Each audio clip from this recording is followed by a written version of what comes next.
Jesus. Bless your name. Bless your name. Stuti ho pita. Stuti ho pita. Stuti ho pita. Thank you, Jesus.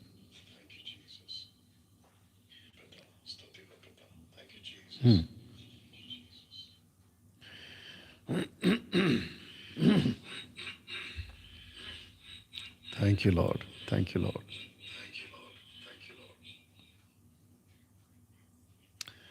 स्तुति हो परमेश्वर, आपकी महिमा, आपकी महिमा. Thank you, Lord. Thank you, Lord. Thank you, Lord. Thank you, Lord. Thank you, Lord. Bless your name. Bless your name. Bless your name. Worship you, Father. Worship you, Father. Worship you, Father.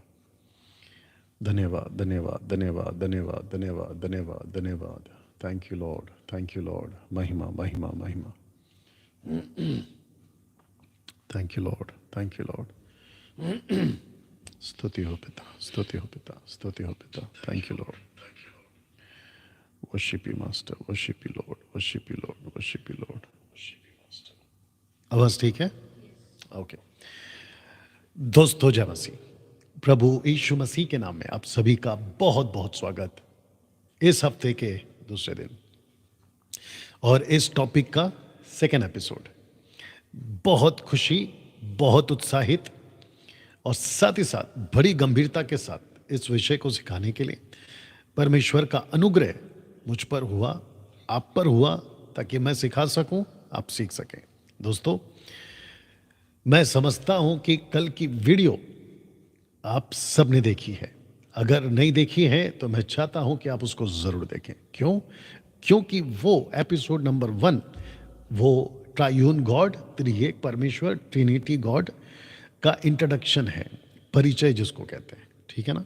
अगर आपने उसको नहीं देखा है तो हम चाहते हैं आप उसको देखें. और मुझे बेहद खुशी है ये बताते हुए कि कल की वीडियो अभी अगर हम रात के 10 को अगर काउंट करें तो 24 घंटे में 30 से 35 हज़ार या उससे भी ज़्यादा लोग अभी तक देख चुके हैं. 30 to 35,000 लोग जो हैं कल की वीडियो देख चुके हैं. मैं समझता हूं कि परमेश्वर अद्भुत तरीके से कल की टीचिंग को, शिक्षा को लोगों के जीवन में अद्भुत काम कर रहा है. मुझे काफ़ी कॉल्स आए, मैसेजेस आए, हमारी टीम को भी आई कि कल का वीडियो बहुत अद्भुत रहा.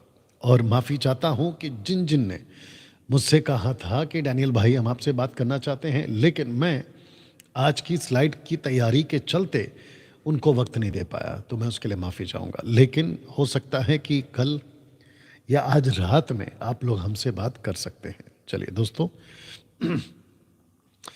एपिसोड नंबर 2 पे हम आ चुके हैं और मैं देख रहा हूं कि आप लोग जुड़ रहे हैं. बड़ी तादाद में जुड़ते चले जाएं. मैंने आपको कल कहा था कि आपको पहले से किस किस को शेयर करना है, किस किस को इसकी लिंक कॉपी करके व्हाट्सएप पे डालनी है. आशा करता हूं कि आप उसकी पूरी तैयारी कर चुके होंगे. दोस्तों, विजुअल्स और वॉइस यानी कि आवाज़ आपको बिल्कुल साफ सुनाई दे रही होगी, ऐसी आशा मैं आपसे रखता हूं. चलिए दोस्तों, एक प्रार्थना के साथ आज की जो बातें हैं आपके बीच में रखेंगे, क्योंकि आज का भी जो विषय है वो बहुत ज़्यादा सीखने लायक है और जिसके लिए परमेश्वर की आत्मा की अगुवाई में हम सबको चलना होगा. आपके बीच मैं अपनी तैयारी के साथ आता हूं, आप भी अपनी तैयारी के साथ आएंगे. चलिए प्रार्थना करते हैं. सृष्टिकर्ता पिता, तेरा धन्यवाद. स्वामी, मैं इस वक्त प्रार्थना करता हूं जितने लोग देश विदेश जहां कहीं से भी देख रहे हैं, प्रभु उन सबको तेरे हाथों में सौंपता हूं. स्वामी, मैं प्रार्थना करता हूं कि यह विषय जिसको समझने के लिए पवित्र आत्मा जी आपके बगैर असंभव है. मैं मांगता हूं कि जितने लोग जुड़े हैं, जहां कहीं से भी जुड़े हैं, प्रभु उन सभी को यीशु के नाम में इसी वक्त आप उनके जीवनों में काम करें. मैं चाहता हूं कि पवित्र आत्मा जी जो भी गड़बड़ी की बातें हैं, बंधन की बातें हैं, किसी का हेल्थ अभी ठीक नहीं होगा या फिर वो किसी प्रकार की कोई तकलीफ में होगा, मानसिक, आत्मिक, आर्थिक, जितनी भी शारीरिक सभी बातों का नियंत्रण आप लीजिए प्रभु. और मैं कहता हूं कि पिता आज की अध्ययन को सीखने के लिए, समझने के लिए उनकी सहायता करें. यह प्रार्थना यीशु के नाम से मांगते हैं, सुने और दया से कबूल करें. आमीन. आप इसको चेक कर लो वॉइस को.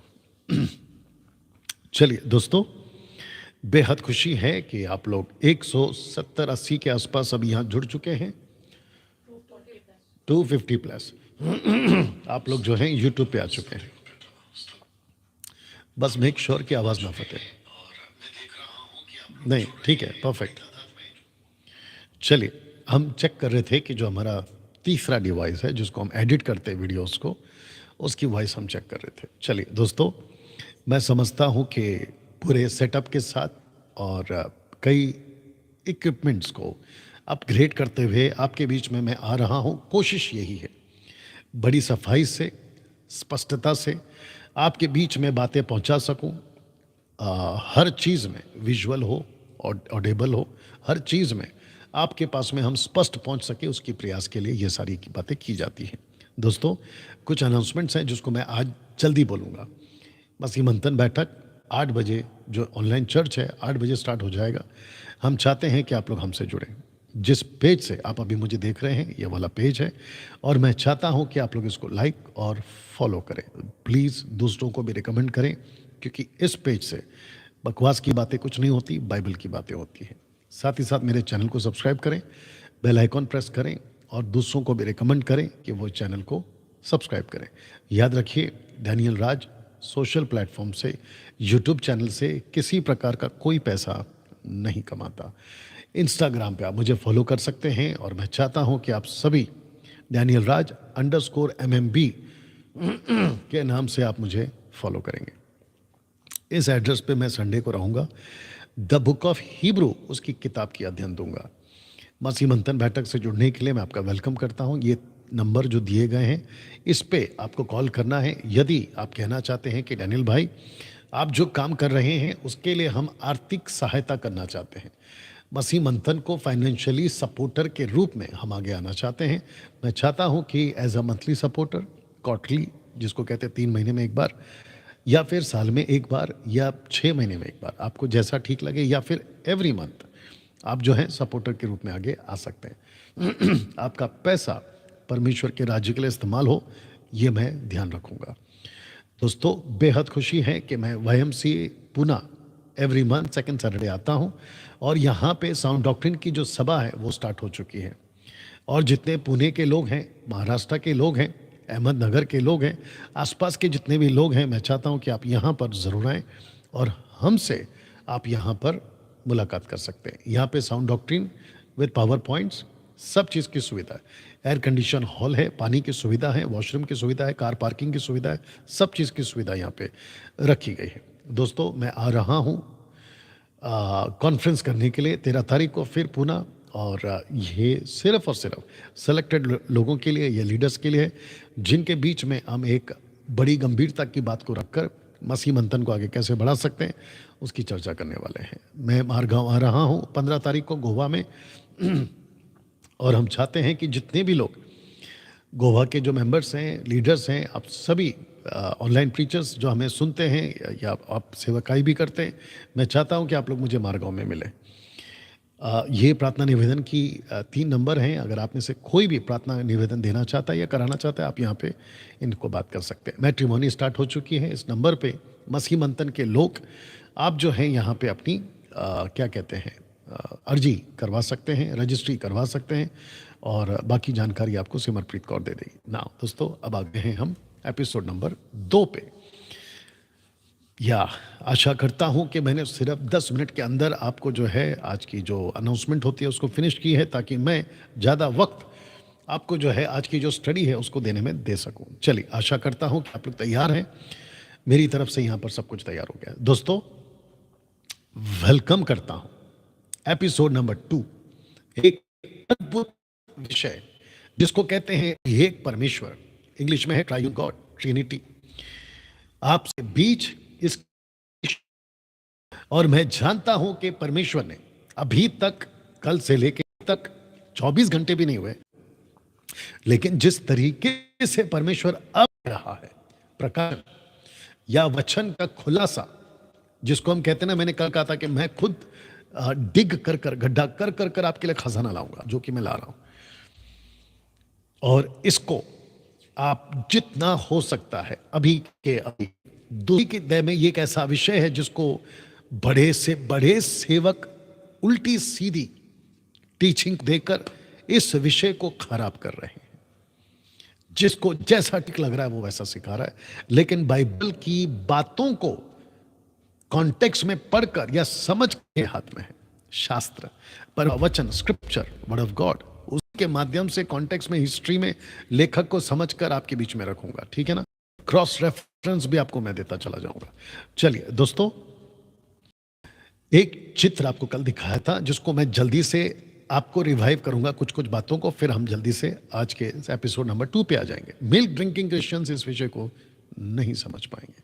इसका मतलब क्या है, आप केवल सुने लेकिन किसी प्रकार का नतीजे पे आके मुझे गलत ठहरा कर कमेंट्स बॉक्स में आप कृपया करके उल्टा सीधा कुछ भी ना लिखें।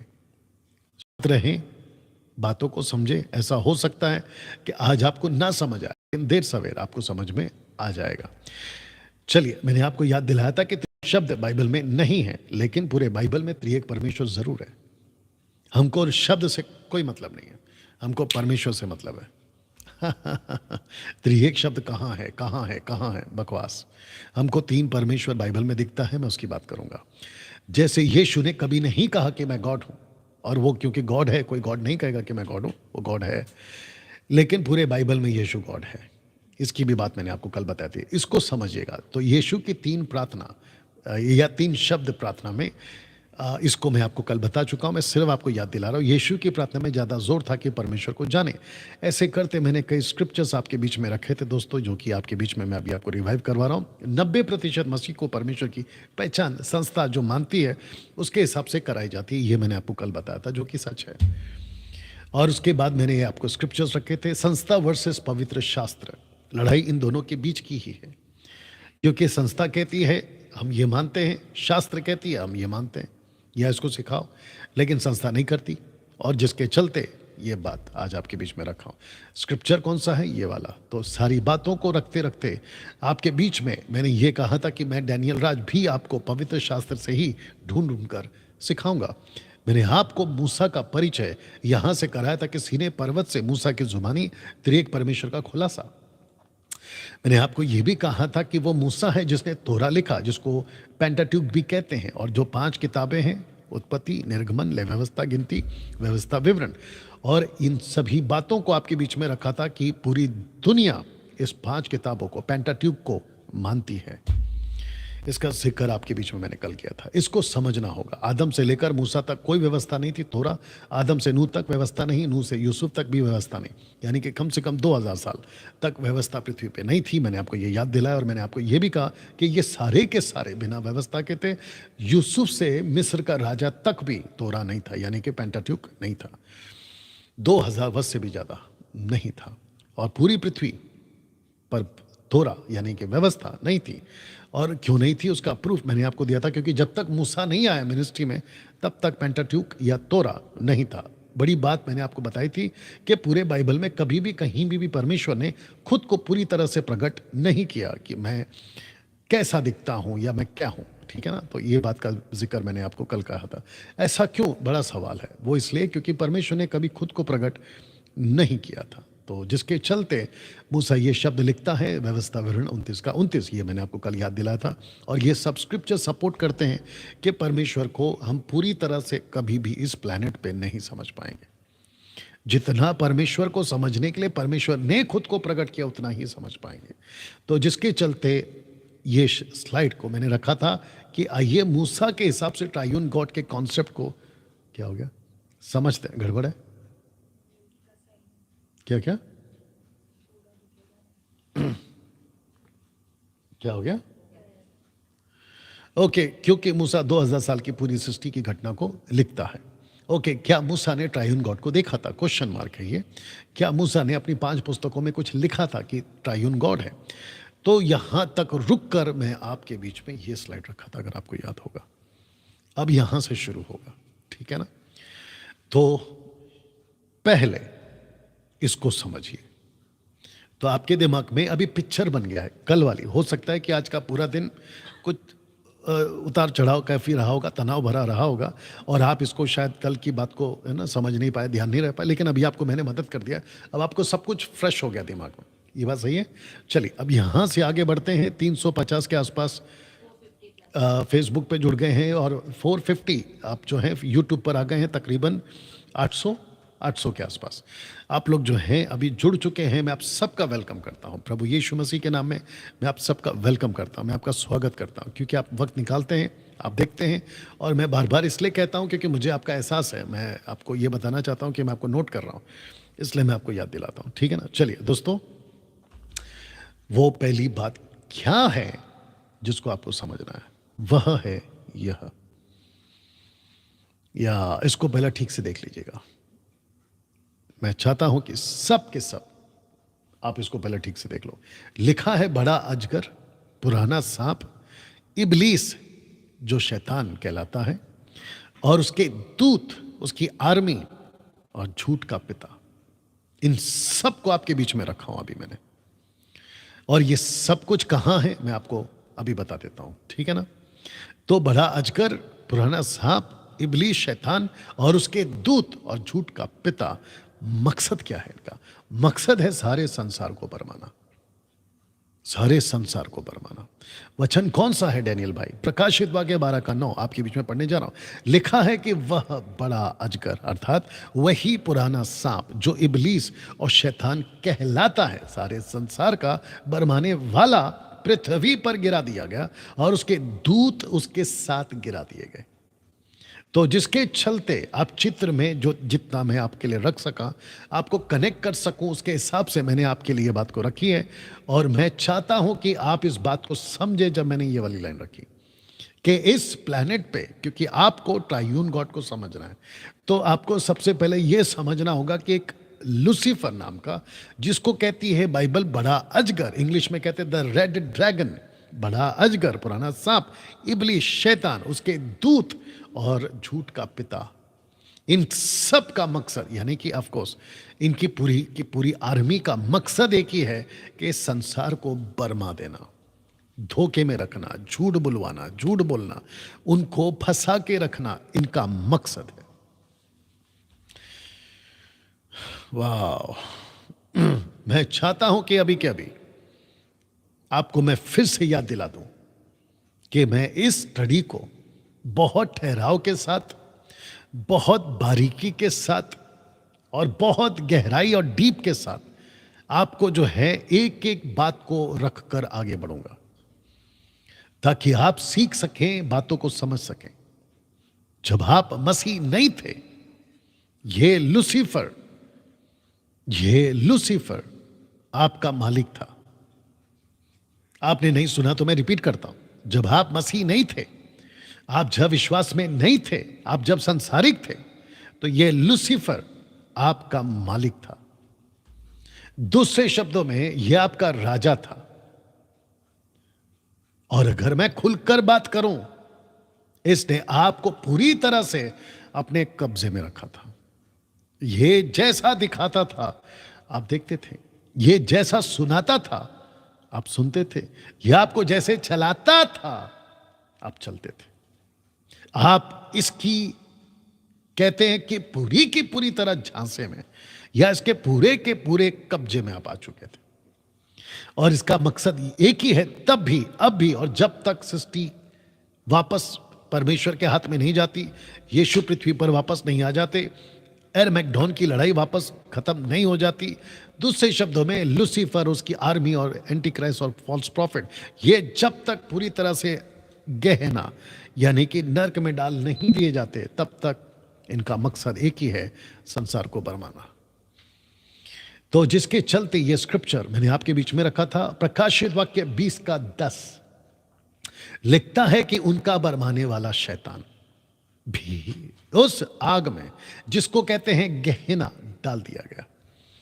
तो लूसीफर को कम से कम 2 बार, शैतान को कम से कम 2 बार, और यीशु के मुंह से 1 बार यह शब्द निकला है कि वो झूठा है, झूठ का पिता है, बरमाने वाला है, और वो संसार का एक बहुत बड़ा डिसीवर है।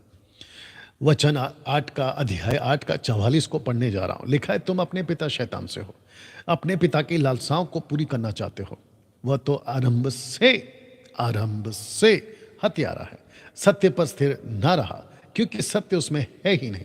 जब वह झूठ बोलता है तो अपने स्वभाव ही से बोलता है, क्योंकि वह झूठा है वरना झूठ का पिता है।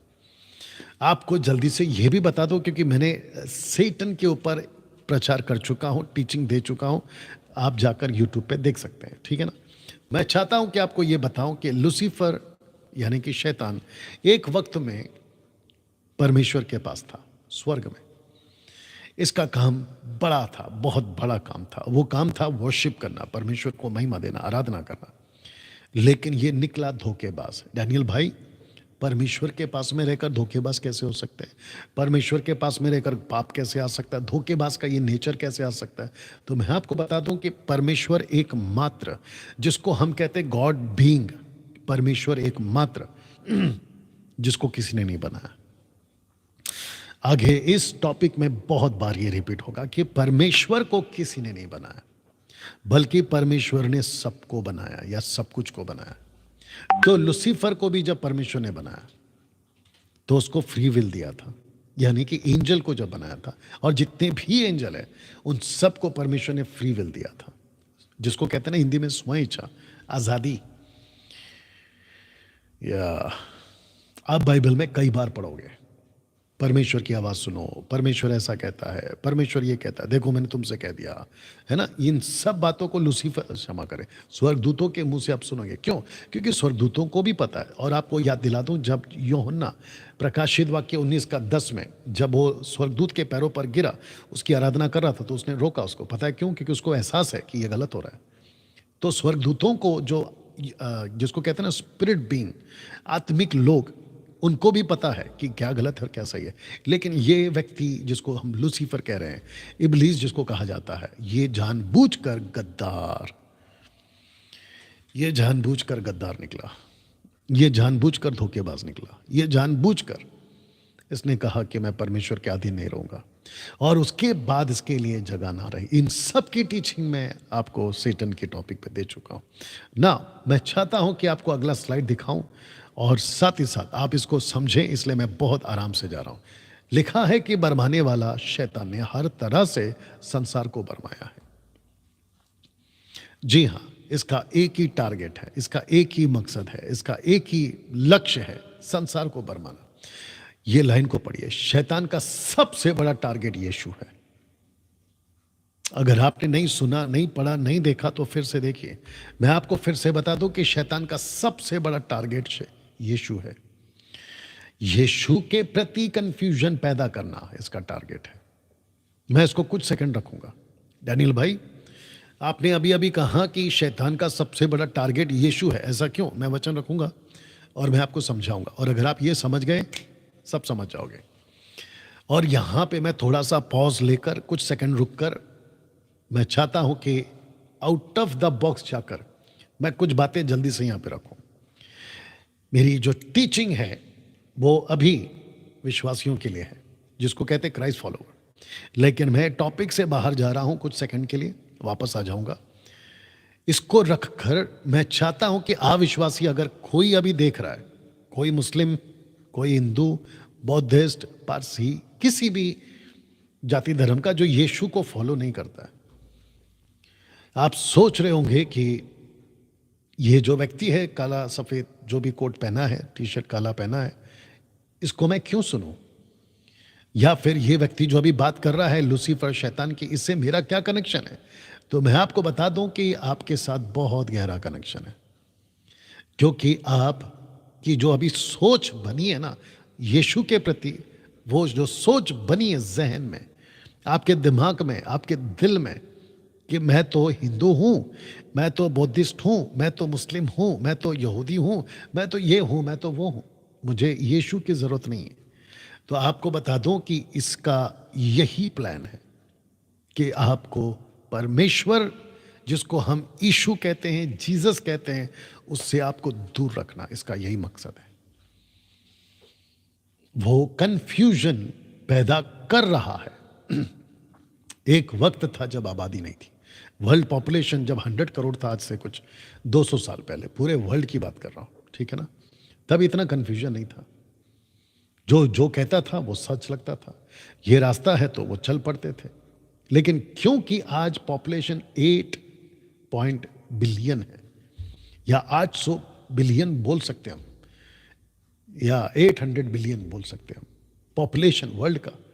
सोच के देखिए कितने सारे ग्रुप्स, कितने सारे धर्म, कितने सारी किताबें, कितने सारे रास्ते और कितनी सारी थियरीज ऑफ गॉड। और जिसके चलते हो क्या रहा है, खुद की संतुष्टि को देने के लिए आजकल की जो जनरेशन है या यूथ खास करके कहती है कि सब एक है, सब एक है। अगर सब एक है तो फिर इतने झगड़े क्यों हो रहे हैं? अगर सब एक है तो कलर पे, रंगों पे इतना झगड़ा क्यों हो रहा है? यह आपको समझना होगा। ये कंफ्यूजन इस आदमी का है। और टारगेट क्या है? यीशु से दूर रखो सबको। डैनियल भाई, क्योंकि आप क्रिश्चियन हैं इसलिए आप यीशु की बात कर रहे हैं। आपको किसने कहा कि मैं क्रिश्चियन हूं? मैं क्रिश्चियन नहीं हूं साहब, मैं क्रिश्चियन नहीं हूं। मेरे जो क्या कहते हैं ना, फोर फादर्स, जो हमारे पूर्वज थे ना, वो क्रिश्चियन थे। मेरा जो पिता था, जिसको हम है ना अपने बाप कहते हैं, वो क्रिश्चियन था, कैथलिक, रोमन कैथलिक। लेकिन जब 93 तक मैं खुद को क्रिश्चियन कहता था, और जिसकी वजह से मेरा नाम भी पड़ा है डैनियल, तो मैं आपको बता दूं कि 93 में जब मुझे परमेश्वर का, जिसको कहते हैं ना कि परमेश्वर हर एक को चुनता है, जब उसकी आत्मिक आंखें खुलती है, जब उसकी बुद्धि खुलती है, उसको टक करके पता चलता है कि दुनिया का सिस्टम क्या है। और उसके बाद मैंने खुद को अभी तक 30 साल मैं ये कहता हूं कि I am a true follower of Christ. हम यीशु के सच्चे फॉलोवर हैं, यीशु के पीछे चलने वाले। तो डैनियल भाई, क्या यीशु क्रिश्चियन का गॉड नहीं है? बिल्कुल नहीं है। जिस बाइबल को हम पढ़ रहे हैं उसमें कहीं नहीं लिखा है कि यीशु क्रिश्चियन का गॉड है। यीशु सबका गॉड है, यह आपको समझना होगा। इसको रखकर यह बात मैंने अभी इसलिए कही क्योंकि आपको लगता होगा कि भाई ये तो मेरे लिए नहीं है, ये तो क्रिश्चियन का प्रोग्राम है। बिल्कुल नहीं, गलत बात हो जाएगी। ये प्रोग्राम आपका भी है, ये बातें आपको भी समझना है। तो लूसीफर, मैं अभी अपने टॉपिक पे आ गया हूं। लूसीफर शैतान का एक ही काम है, कंफ्यूजन पैदा करना, और उसका टारगेट है यीशु। नाउ कैसे बोल सकते हैं डैनियल भाई? लीजिए, उत्पत्ति की किताब उसका 3:15 अगर आपको याद होगा, यहां पे आपको कुछ बातें समझनी होगी। जब लूसीफर यानी पुराना सांप ईव यानी कि हवा औरत को भटका देता है, वो अपने पति यानी आदम को फल खिला देती है। उसके बाद जब उनकी आंखें खुलती हैं और जब परमेश्वर आवाज लगाता है, आदम हवा डर जाते और उनको पूछता कहां हो, कहता पेड़ के पीछे छुप गया। बोला क्यों? परमेश्वर कहता है कि जिस फल को खाने मना किया था, क्या तुमने खा लिया? उसके बाद दोष लगता है आदम पर। आदम कहता है मैंने नहीं किया। हवा, जब हवा पे दोष लगता है तो कहता है मैंने नहीं किया। सांप, तो सांप पे दोष नहीं लगाता है कि तुझे किसने बहकाया, बिल्कुल नहीं, क्योंकि वो खुद ही बहकाने वाला है। उसको कहता है कि अब तेरे बीच में बहर उत्पन्न करूंगा। आइए सुनते लिखा क्या है। लिखा है कि मैं तेरे और इस स्त्री के बीच, याद रखो औरत, स्त्री के बीच में, तेरे वंश और इसके वंश के बीच में बहर उत्पन्न करूंगा। इसलिए मैंने उसको अलग से हाईलाइट किया हुआ है। वह तेरे सिर को कुचल डालेगा और तू उसकी एड़ी को डसेगा। तो इसका मतलब है कि यहां पे दुश्मनी यीशु के साथ है। दुश्मनी या टारगेट लूसीफर का यीशु है, जैसे मैंने कहा। और आपको बता दूं कि यीशु को औरत से ही पैदा होना था, जिसको हम कहते हैं मरियम। और ये प्रोफेसी यहीं पर हो गई थी आज से 6000 साल पहले। और ये परमेश्वर ने कहा था कि एक औरत गर्भवती होगी, उसके पेट में जो बच्चा होगा उसका नाम यीशु रखना। और वो यीशु कौन होगा? मानव जाति के पापों से माफ करेगा। इसका मतलब क्या है? रिकंसिलिएशन। परमेश्वर के साथ में मानव का जो रिश्ता टूट गया था, उसको हिंदी में कहते हैं पुनः स्थापना, रिकंसिलिएशन। इसका मतलब है कि वो चाहे इंसान हिंदू हो, वो क्रिश्चियन हो, मुस्लिम हो, लेकिन इंसान हो। और क्योंकि आप इंसान हैं, इसलिए आपसे बात कर रहा हूं कि आपको यीशु की जरूरत है, क्योंकि उसका टारगेट यीशु है लूसीफर का। और कंफ्यूजन पैदा करना उसका मकसद है, क्योंकि दुश्मनी यहां से शुरू हो गई थी। दोस्तों कैसा लगा?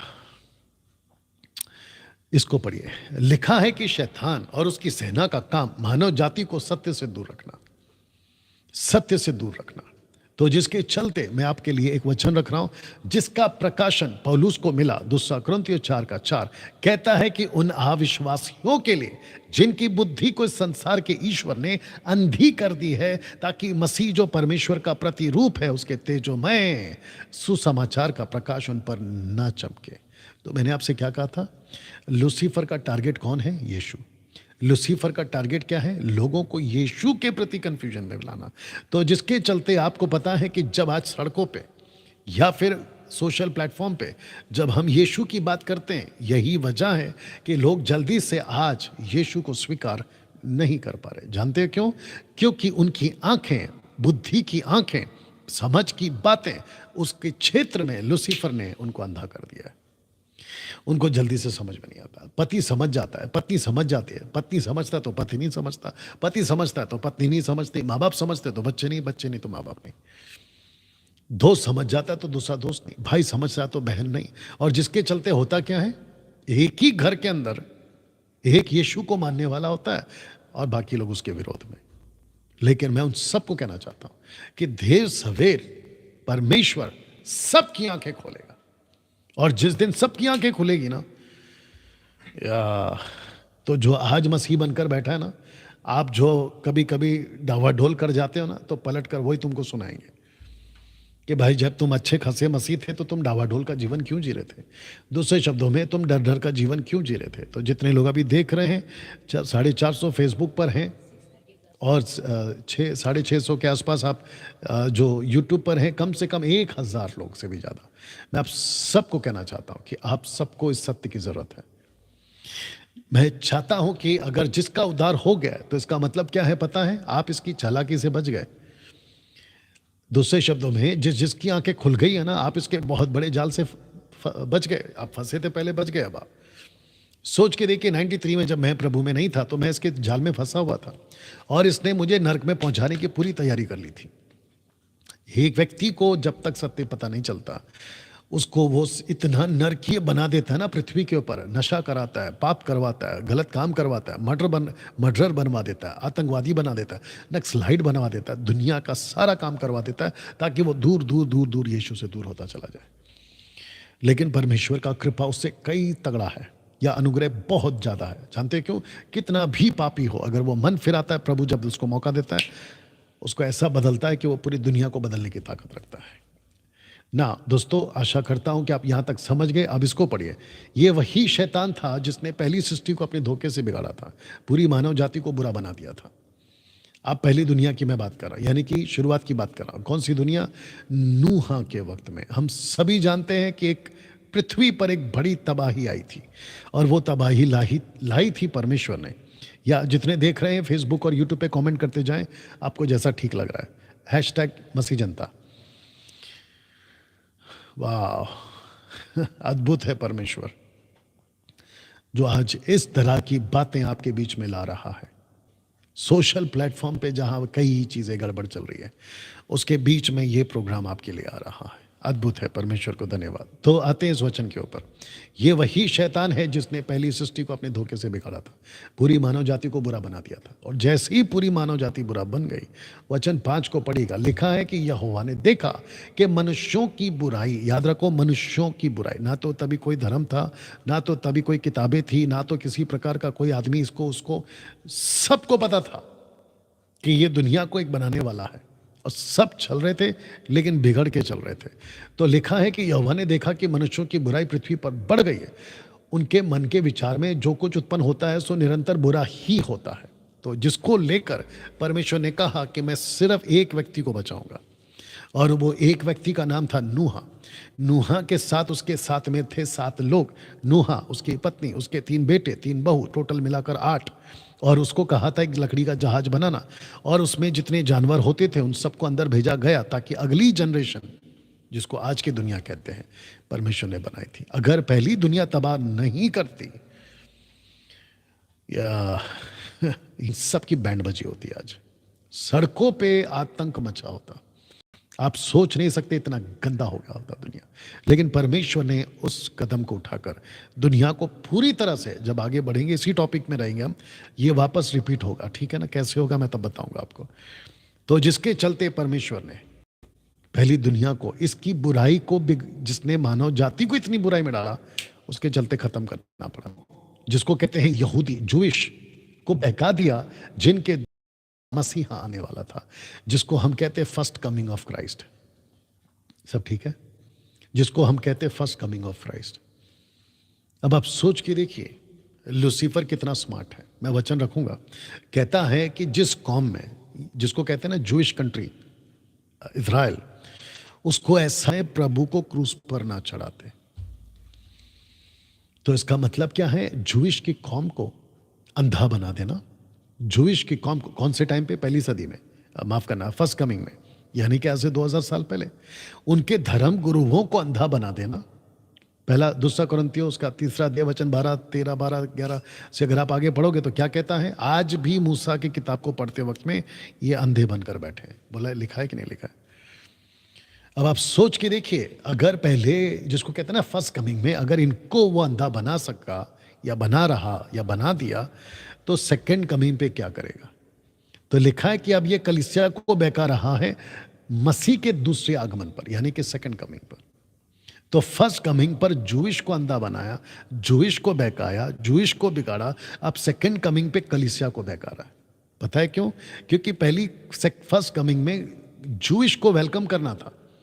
ये जूविश कंट्री थी या इजरायली थी, जिनको यीशु को लोगों के सामने पेश करना था। सेकंड कमिंग में कलीसिया को उनको वेलकम करके लोगों के सामने पेश करना है। लेकिन ताज्जुब की बात है कि इसने आज दूसरा यीशु, दूसरा आत्मा, दूसरा प्रचार और दूसरी नींव लाकर डाल दी है। ताज्जुब है नहीं? या क्या इनसे आप वाकिफ थे? क्या इन सब बातों को आप जानते थे? अगर नहीं जानते थे, परमेश्वर का धन्यवाद दो कि आपको ऐसी बातें आज सुनने को मिल रही हैं। तो फर्स्ट कमिंग में जूइश फेल हो गए, सेकंड कमिंग में कहीं कलीसिया फेल ना हो जाए। और उसी के प्रयास में आपके बीच में मुझ जैसे 10% अपना काम कर रहे हैं, अपना प्रयास कर रहे हैं, और ये प्रयास हम करते रहेंगे। डैनियल भाई, आपने 20 से 25 दिन आपने कोई प्रोग्राम चलाया था, रैंडम डिबेट शो। उसमें मैंने क्या किया था? मैंने उसके अंदर से जितने भी यूट्यूब के गुंडे जो किसी तरीके से मसीह की देह को खराब कर रहे थे, उन सबको यहाँ पे एक्सपोज किया। और आप जानते हैं कि आज की तारीख में, आज की तारीख की बात कर रहा हूँ, जिसको अभी 1 हफ्ता भी नहीं हो गया, आप शायद देख रहे होंगे कि फेसबुक और यूट्यूब पे ऐसे कई गुंडों ने अपनी हरकतें अभी बंद करी हैं। कुछ इक्का दुक्का पॉपकॉर्न की तरह उड़ रहे हैं, लेकिन वो भी बंद हो जाएंगे। या मेरी प्रयास और आप सबकी प्रयास, और यही वजह है मैंने कहा था कि मसीह जनता जागरूक हो जाओ। यही कोशिश है हमारी, जागरूक हो जाओ। क्योंकि एक डैनियल से ये नहीं होगा, एक मुझसे ये नहीं होगा, हम सबको आगे आना होगा, हम सबको आगे आना होगा।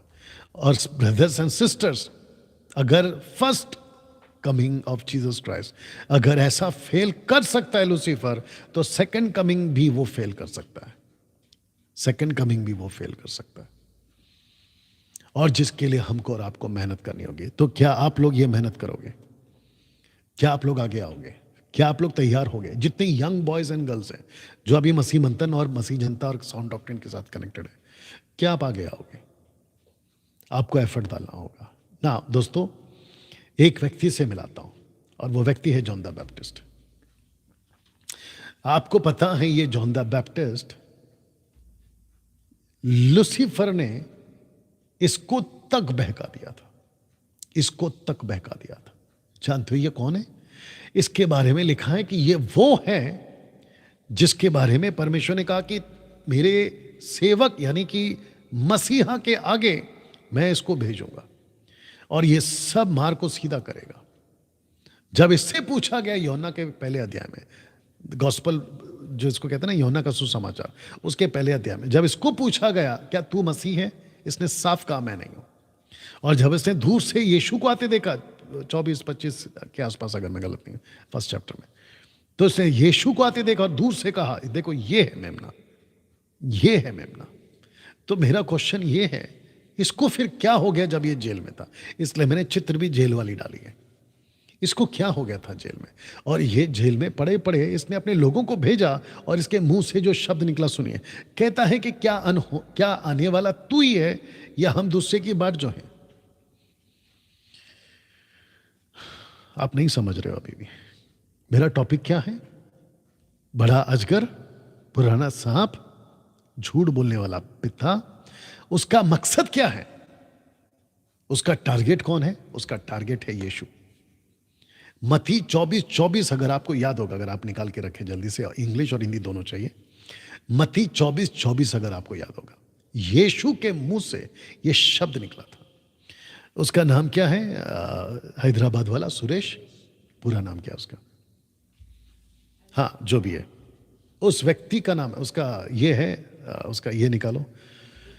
नहीं, उसका जो चैट किया हुआ उसने, ये व्यक्ति को, ये जॉन द बैप्टिस्ट को ज्यादा ही पसंद है लगता है, सुरेश हैदराबाद वाला। मैंने बिल्कुल साफ कहा था और अभी भी कह रहा हूं और आगे भी कहता रहूंगा, यीशु की टीचिंग के आगे हम किसी की टीचिंग को नहीं मानेंगे। आपको जो समझना है समझो, आपको जो बोलना है बोलो। जो शिक्षा यीशु की है हम उसी को लेके चलेंगे। वो मूसा हो, वो जॉन द बैप्टिस्ट हो, या कोई भी तुर्रम खान हो। जो चीज गलत है गलत है। तो इस व्यक्ति ने, जिसका नाम है सुरेश हैदराबाद से, ये हमारी टीम को कहता है, पढ़ो पढ़ो वहीं से पढ़ो, माइक में पढ़ो। ये हमारी टीम को कहता है कि मुझे डैनियल राज से बात करनी है। पहला कहा बात करनी है, फिर कहता है डिबेट करनी है। हमारी टीम ने उसको मौका दिया, लेकिन जानते हो इसका पहला बहाना क्या है? इसका पहला बहाना पढ़ो। I am not able to connect with you on 30th August. Please make it on September 1st week. देख रहे हैं आप? तो जब हमने इसको टाइम दिया, उसके बाद इस व्यक्ति ने कहा कि मैं नहीं आ सकता। फिर क्या हुआ? उसके बाद क्या हुआ?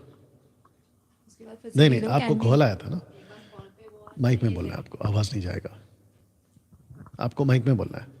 एक बार कॉल किया था हमने स्केड्यूल करने के लिए, लेकिन फिर से रीस्केड्यूल करने के लिए बोला गया। ओके, तो इसका मतलब ये है कि सुरेश हैदराबाद वाले, तुम नहीं आए, तुमने बहाना बनाया, हमने तुमको मौका दिया था। तो इस व्यक्ति को मैं बीच में इसलिए लाया दोस्तों, क्योंकि इस व्यक्ति ने कहा कि डैनियल राज ने जॉन द बैप्टिस्ट की टीचिंग को गलत बोला। मैं अभी भी बोल रहा हूं, इसमें नई बात कौन सी है? मैं अभी भी बोल रहा हूं इसकी टीचिंग गलत है, जॉन द बैप्टिस्ट की। तो जो चीज गलत है वो गलत है ना। जॉन द बैप्टिस्ट की टीचिंग गलत क्यों है पता है सुरेश हैदराबाद वाले? क्योंकि जॉन द बैप्टिस्ट ने यीशु पे शक करा था। आप ये पढ़ लो। और यीशु ने क्या कहा इस व्यक्ति को, ये भी सुना देता हूं। उसी के अगले वचन में, यानी कि 11:6 में उसने कहा, यीशु ने कहा कि धन्य है वह जो मेरे कारण ठोकर ना खाए। इसका मतलब क्या है? इस व्यक्ति को ठोकर लगी, तो जो यीशु को लेकर शक में मिनिस्ट्री कर रहा है, मैं उसकी टीचिंग को सही बोलूं या अब आपको पता चला ऐसे ऐसे मार्केट में लोग हैं, मैं आपको क्या बताऊं, लेकिन कोई फर्क नहीं पड़ता हमको। हाथी चले बाजार, कुत्ते भौंके हजार, सीधी बात। 21वीं सदी का मैं प्रचारक डैनियल राज डंके की चोट पे ऐसी बात करूंगा और ऐसी आर्मी मसीह की दैक ले तैयार करूंगा जो इसी जज्बे के साथ, इसी लगन के साथ और इसी तड़प के साथ खंडन करते हुए गलत शिक्षाओं का मसीह की देह को प्रोटेक्ट करेगी। या ना दोस्तों, ये स्लाइड को भी देखिएगा, जो कि आपने कभी गौर नहीं किया होगा। आपको पता है इस शैतान ने बहुत से एविडेंस मिटा दिए थे जो उस वक्त में ओल्ड टेस्टमेंट की जितनी भी घटनाएं, भूकंप या बाढ़ जैसी तबाही को लाकर या फिर लाकर ऐसी कोई घटनाएं कराकर जितने एविडेंस होते थे ना, उन सबको मिटाया गया। तो लूसीफर क्या चाहता है? कुछ भी हो जाए, इनकी जो ओरिजिनल मैन्युस्क्रिप्ट है मैं उसको बिगाड़ने की कोशिश करूंगा। ये बात अलग है कि वो नहीं बिठा पाया, क्योंकि परमेश्वर को ये तय था कि मेरा सुसमाचार जगत के कोने कोने में जाएगा। इसने सेवकों को बिगाड़ा, इसने सेवकों का कत्ल करा दिया। यीशु के 12 चेलों में से एक को छोड़ कईयों की मृत्यु ऐसी कराई कि मैं क्या बताऊं। शहर के शहर खराब किए इस व्यक्ति ने। अब आप सोच के देखिए कि अगर आज ऐसा कोई एविडेंस होता तो कितना पुख्ता होता। वो बात अलग है कि हमारे लिए ये काफी है, लेकिन उसके बावजूद ये कह रहा हूं आपको, ताकि बात समझ में आए कि इसकी चाल कितनी मजबूती से चलता है। दूसरा कुरिन्थियों 2:11 कि शैतान का हम पर दाव ना चले क्योंकि हम उसकी युक्तियों से अनजाने। ये कौन कह रहा है? ये पौलुस कह रहा है। वो कहता है कि लूसीफर के पास में एक दांव है, दांव जिसको कहते हैं कि वो खेलता है। आज शैतान अपना दांव चला चुका है, कई क्षेत्र में चला चुका है। जिस टॉपिक पे मैं बात कर रहा हूं वो है ट्रायून गॉड। उस क्षेत्र में भी ये तगड़े तरीके से चला चुका है। तो खरी शिक्षाओं पर अपना दांव जला चुका है। आपको ये स्लाइड याद होगा, यीशु की प्रार्थना में 3 बातें। यीशु की प्रार्थना में इसको देखा जा सकता है। 17 का 2 से लेके 26 तक आप कभी पढ़ लीजिएगा, आपको डिटेल में बारीकी में पता चल जाएगा कि यीशु बात करते करते कितनी बार ये बोल गए पिता को कि पिता दुष्ट से बचा, दुष्ट से बचा, दुष्ट से बचा। आशा करता हूं कि आपको यहां तक मेरी बात समझ में आ गई है। आज मसीह जगत में इतनी ज्यादा कंफ्यूजन है कि बड़े से बड़े सेवक उल्टा सीधा सिखा रहे हैं, उल्टा सीधा सिखा रहे हैं। याद रहे, बाइबल आपके संस्था के हिसाब से नहीं लिखी गई थी। बाइबल को पढ़ने समझने के लिए परमेश्वर ही समझ खोलता और खुलवाता है। या तो खुद खोलता है या तो हम जैसे 10 टक्काओं के द्वारा खुलवाता है। तो संस्था के हिसाब से आप नहीं चलोगे। संस्था क्या कहती है उसको डब्बे में डालो। कौन सा बड़ा बड़ा पास्टर अफ्रीका का, अमेरिका का, यूरोप का, चाइनीज का, एशिया का, पता नहीं कहां का, देखो उसने ऐसा कहा, देखो उनकी ये टीचिंग है, डब्बे में डालो अगर बाइबल से मैच नहीं करती है। या तो एक वचन आपके बीच में रख रहा हूं, ये कौन सा था? तब उसने लूका का है, तब उसने पवित्र शास्त्र बूझने के लिए उनकी समझ खोल दी। लूका 24:45 आप इसको बाद में देख लीजिएगा, ठीक है ना। और प्रेरितों की किताब 8:31 में तब उसने कहा जब तक कोई मुझे ना समझाए तो मैं क्यों कर समझो। उसने फिलिपुस से विनती की कि चढ़कर मेरे पास में बैठ। तो इसका मतलब है कि परमेश्वर ने आपकी समझ को खोलना है। तो मैं चाहता हूं कि इस टॉपिक पे, जिसको हम कहते हैं ट्रिनिटी, ट्रायून गॉड, जिसके बीच, जिसको अभी मैं आपके बीच में रखने जा रहा हूं, सीने पर्वत से मूसा की ज़बानी सृष्टि की कहानी आपके बीच में रखने जा रहा हूं। तो इसको समझने के लिए अभी बैठे बैठे प्रभु से प्रार्थना करो कि परमेश्वर की आत्मा, परमेश्वर पवित्र आत्मा मुझे सहायता करो कि जो कुछ अभी स्लाइड्स पर मैं यहां रखूंगा आप उसको समझ सकें। तो मेरा क्वेश्चन ये है कि क्या तुम तैयार हो? क्या आप तैयार हैं? यहां कुछ 500 के आसपास लोग हैं लाइव, 750 के आसपास वहां पर हैं। तो इसको हम कह सकते हैं कि कम से कम 1250 के आसपास लोग अभी लाइव देख रहे हैं। मैं आपका वेलकम करता हूं। खूब शेयर करिए, खूब शेयर करिए। और कल भी इसी तैयारी के साथ आप लोग आएंगे, लेकिन मैं आपको एक अनाउंसमेंट अभी कर देता हूं कि फ्राइडे को नहीं होगा, शुक्रवार को नहीं होगा, क्योंकि शुक्रवार को हम एक गैप लेंगे ताकि सैटरडे की जो टीचिंग है मुझे उसके लिए भी तैयारी करने का मौका मिल जाए। तो आपको हम एक माइंड डाइवर्ट कर कर आपको द बुक ऑफ हिब्रू सिखा सके। तो ये आज है, कल है, परसों है, फ्राइडे को नहीं होगा, ठीक है ना। यानी कि 4 एपिसोड तक तो मैं आपको लेके चलूंगा। ओके, तो वापस से आपके बीच में पीछे जा रहा हूं कि सीने पर्वत से मूसा की ज़बानी सृष्टि की कहानी। मैं फिर से आपको याद दिला दूं, जितने लोग अभी देख रहे हैं और जो आप लोग अपना अपना कमेंट कर रहे हैं, अप्रिशिएट करता हूं। आपको फिर से याद दिला दूं कि ये सीने पर्वत पर, यानी कि माउंट जायन, वहां से मूसा को परमेश्वर ने बात करी और उसने इन बातों को लिखा। तो मैं आपके बीच ये चित्र इसलिए रखा हूं ताकि आपको कनेक्ट कर सकूं।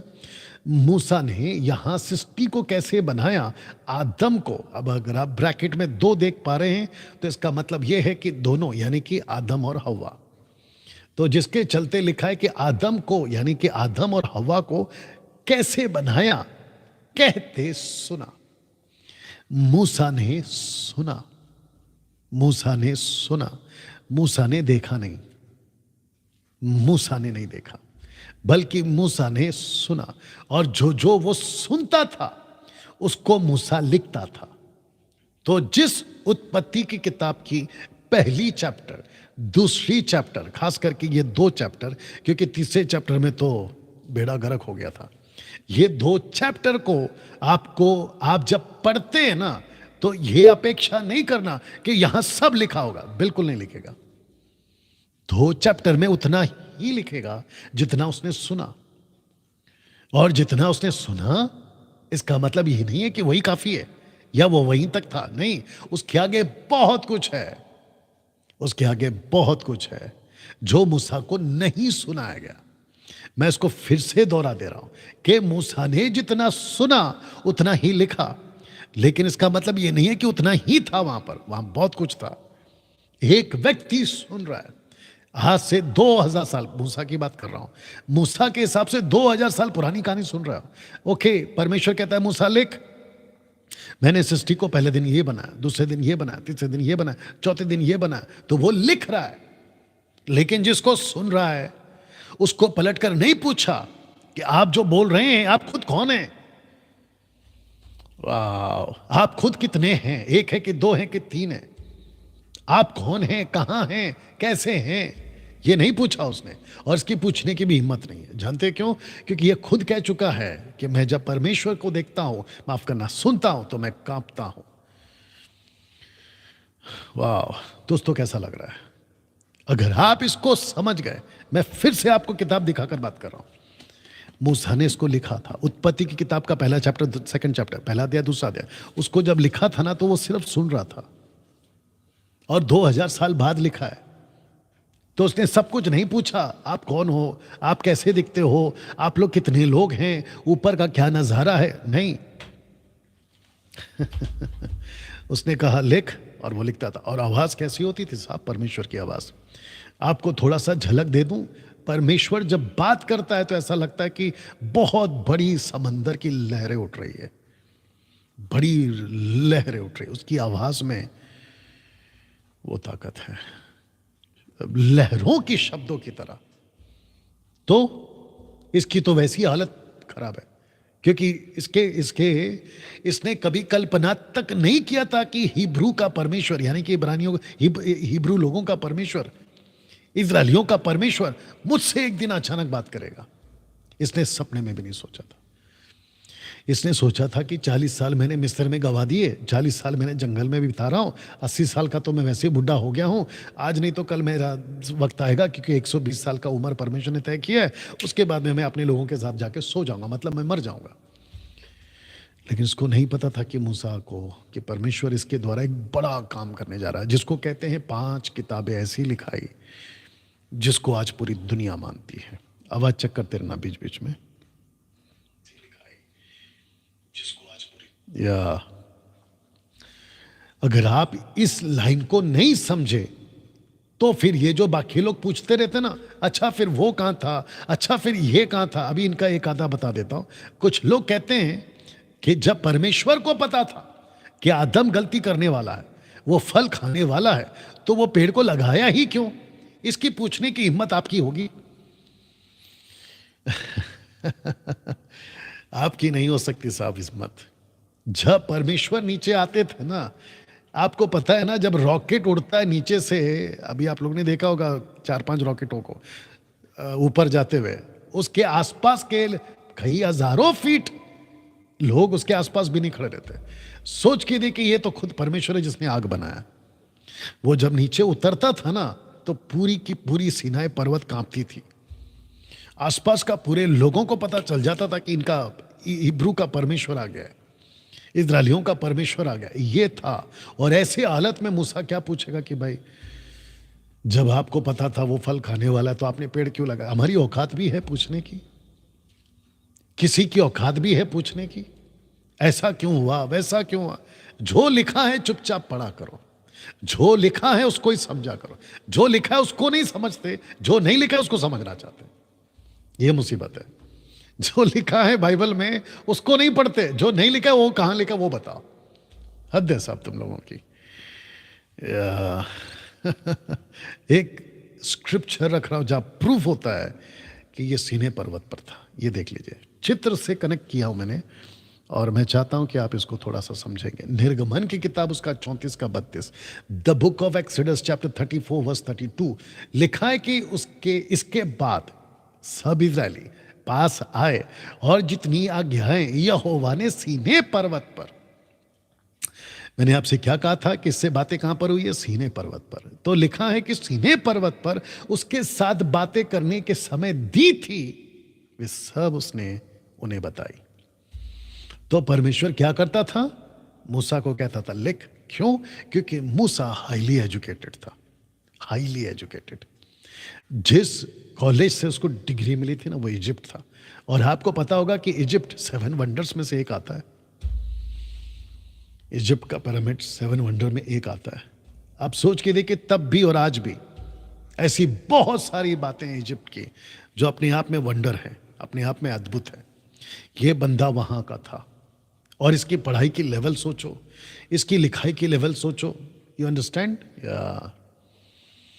अब एक सवाल, क्योंकि मुझे आपको ट्रायून गॉड पे कनेक्ट करना है, तो अब एक सवाल, अब यहां से आपके बीच में जिसको कहते हैं ना कि ट्रायून गॉड की हम कुछ लेवल तक तो पहुंच जाएंगे, आज कल और जाएंगे, परसों और जाएंगे, और थर्सडे लास्ट है, तो मैं समझता हूं तब तक तो हम कवर कर चुके हैं। और नहीं करेंगे तो अगला हफ्ता बाकी है। मैंने कब क्या कहा था आपसे कि आराम से जाएंगे, ये मैंने आपसे कहा था, ठीक है ना? चलिए, जितने लोग अप्रिशिएट कर रहे हैं फेसबुक पे, आप करते रहें, और आपका जो हार्ट थंब है ना, वो चलते रहना चाहिए, और साथ में वॉच पार्टी और शेयर करते रहिएगा।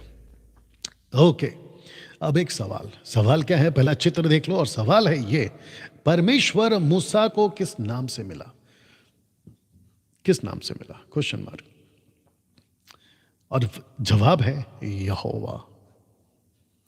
इसके कानों ने, मूसा के कानों ने पहली बार, दूसरे शब्दों में परमेश्वर से डायरेक्ट उसका नाम, मैं यहोवा हूं, ऐसे नाम के साथ उसका परिचय हुआ। किसके साथ? मूसा के साथ। ओके, अब आपको यहां तक समझना है। और ये जितने भी सो कॉल्ड प्रचारक हैं, ऐसे वाले वैसे वाले पैसे वाले, मैं उनको रिक्वेस्ट करता हूं, सर बाइबल स्टडी बहुत जरूरी है। अगर आपने नहीं की है तो यहां से कर लीजिएगा। मैं चाहता हूं कि आप भी सीखें और वैसे ही सिखाएं। जैसे बाइबल इंटरप्रेट करती है खुद को, वैसे ही आपको इंटरप्रेट करना है। बीच में संस्था को मत घुसाइए, ना तो संस्था को घुसाओ, ना किसी प्रचारक के या किसी बड़े पास्टर की टीचिंग की थियरी को घुसाओ। आपको सिर्फ और सिर्फ बाइबल का सहारा लेना है, और वो भी कॉन्टेक्स्ट में। चलिए, यहां तक ठीक है? तो मूसा की मुलाकात, परमेश्वर ने मूसा से जब मुलाकात की थी तो अपने आप का परिचय यहोवा नाम से दिया था। ये इसको कहते हैं, क्योंकि आपको मुझे कनेक्ट करना है, इसलिए मैंने ये बर्निंग बुश आपके लिए रखा है ताकि आप इससे कनेक्ट हो जाएं। और बिल्कुल ऊपर मैंने ग्रीक में परमेश्वर, ऊपर जो लिखा है ना, येलो में किया मैंने, परमेश्वर, उसका माफ करना, हिब्रू में जो ट्रांसलेशन है ना, वो एलोहिम है, एलोहिम, वो मैंने रखा है, ठीक है ना? आइए पढ़ते हैं the book of Exodus chapter 33 verse 13 onwards. कहां तक जा सकते हैं आपके बीच में रख रहा हूं। लिखा है कि मूसा ने परमेश्वर से कहा, इसका मतलब है कि एलोहिम से कहा। वाह एलोहिम का मतलब समझते हैं? आगे तो रखूंगा, लेकिन अब इसे बता दूं, यहां सिंगुलर नहीं है, प्लूरल है। Elohim, father son holy spirit, अभी रखूंगा। ओके, मूसा ने परमेश्वर से कहा, जब मैं इजरायलियों के पास जाकर उनसे ये कहूं कि तुम्हारे पितरों के परमेश्वर ने मुझे तुम्हारे पास भेजा है, तब यदि वे मुझसे पूछें कि उसका क्या नाम है, तब मैं उनको क्या बताऊं? मैं चाहता हूं कि आप मुझे अपना नाम बताएं। वाह दोस्तों, अभी से बता दूं, बहुत इंटरेस्टिंग होने वाला है। अगर आज इसको कंप्लीट नहीं कर पाया तो मैं कल कंप्लीट करूंगा, लेकिन मैं इसको बड़े ठहराव के साथ जाना चाहता हूं, आराम से और ठहराव के साथ जाना चाहता हूं। लिखा है कि अगर वो पूछें कि मूसा तुझे किसने भेजा, तो मूसा पूछता है एलोहिम से। तो जब जब परमेश्वर ऊपर लिखा होगा तो मैं पढ़ूंगा एलोहिम्स, एलोहिम। तो मैं, मूसा पूछता है एलोहिम। अगर वो पूछें कि किसने भेजा है, मैं क्या बताऊं उसका नाम क्या है? आइए सुनते हैं वचन 14। एलोहिम ने, समझ गए, परमेश्वर ने, एलोहिम ने मूसा से कहा मैं जो हूं सो हूं। फिर उसने कहा तू इस्राएलियों से ये कह कि जिसका नाम मैं हूं उसी ने मुझे तुम्हारे पास भेजा। अब ये मैं हूं उसको मैं रखने जा रहा हूं, आप इसको पढ़ लीजिएगा। है ये शब्द है जिसका अर्थ होता है I will be, I will be, मैं हूं, आई विल बी, ये इसका अर्थ है। आई विल बी मतलब मैं करूंगा, लेकिन अभी तक नाम नहीं आया, अभी नाम आएगा।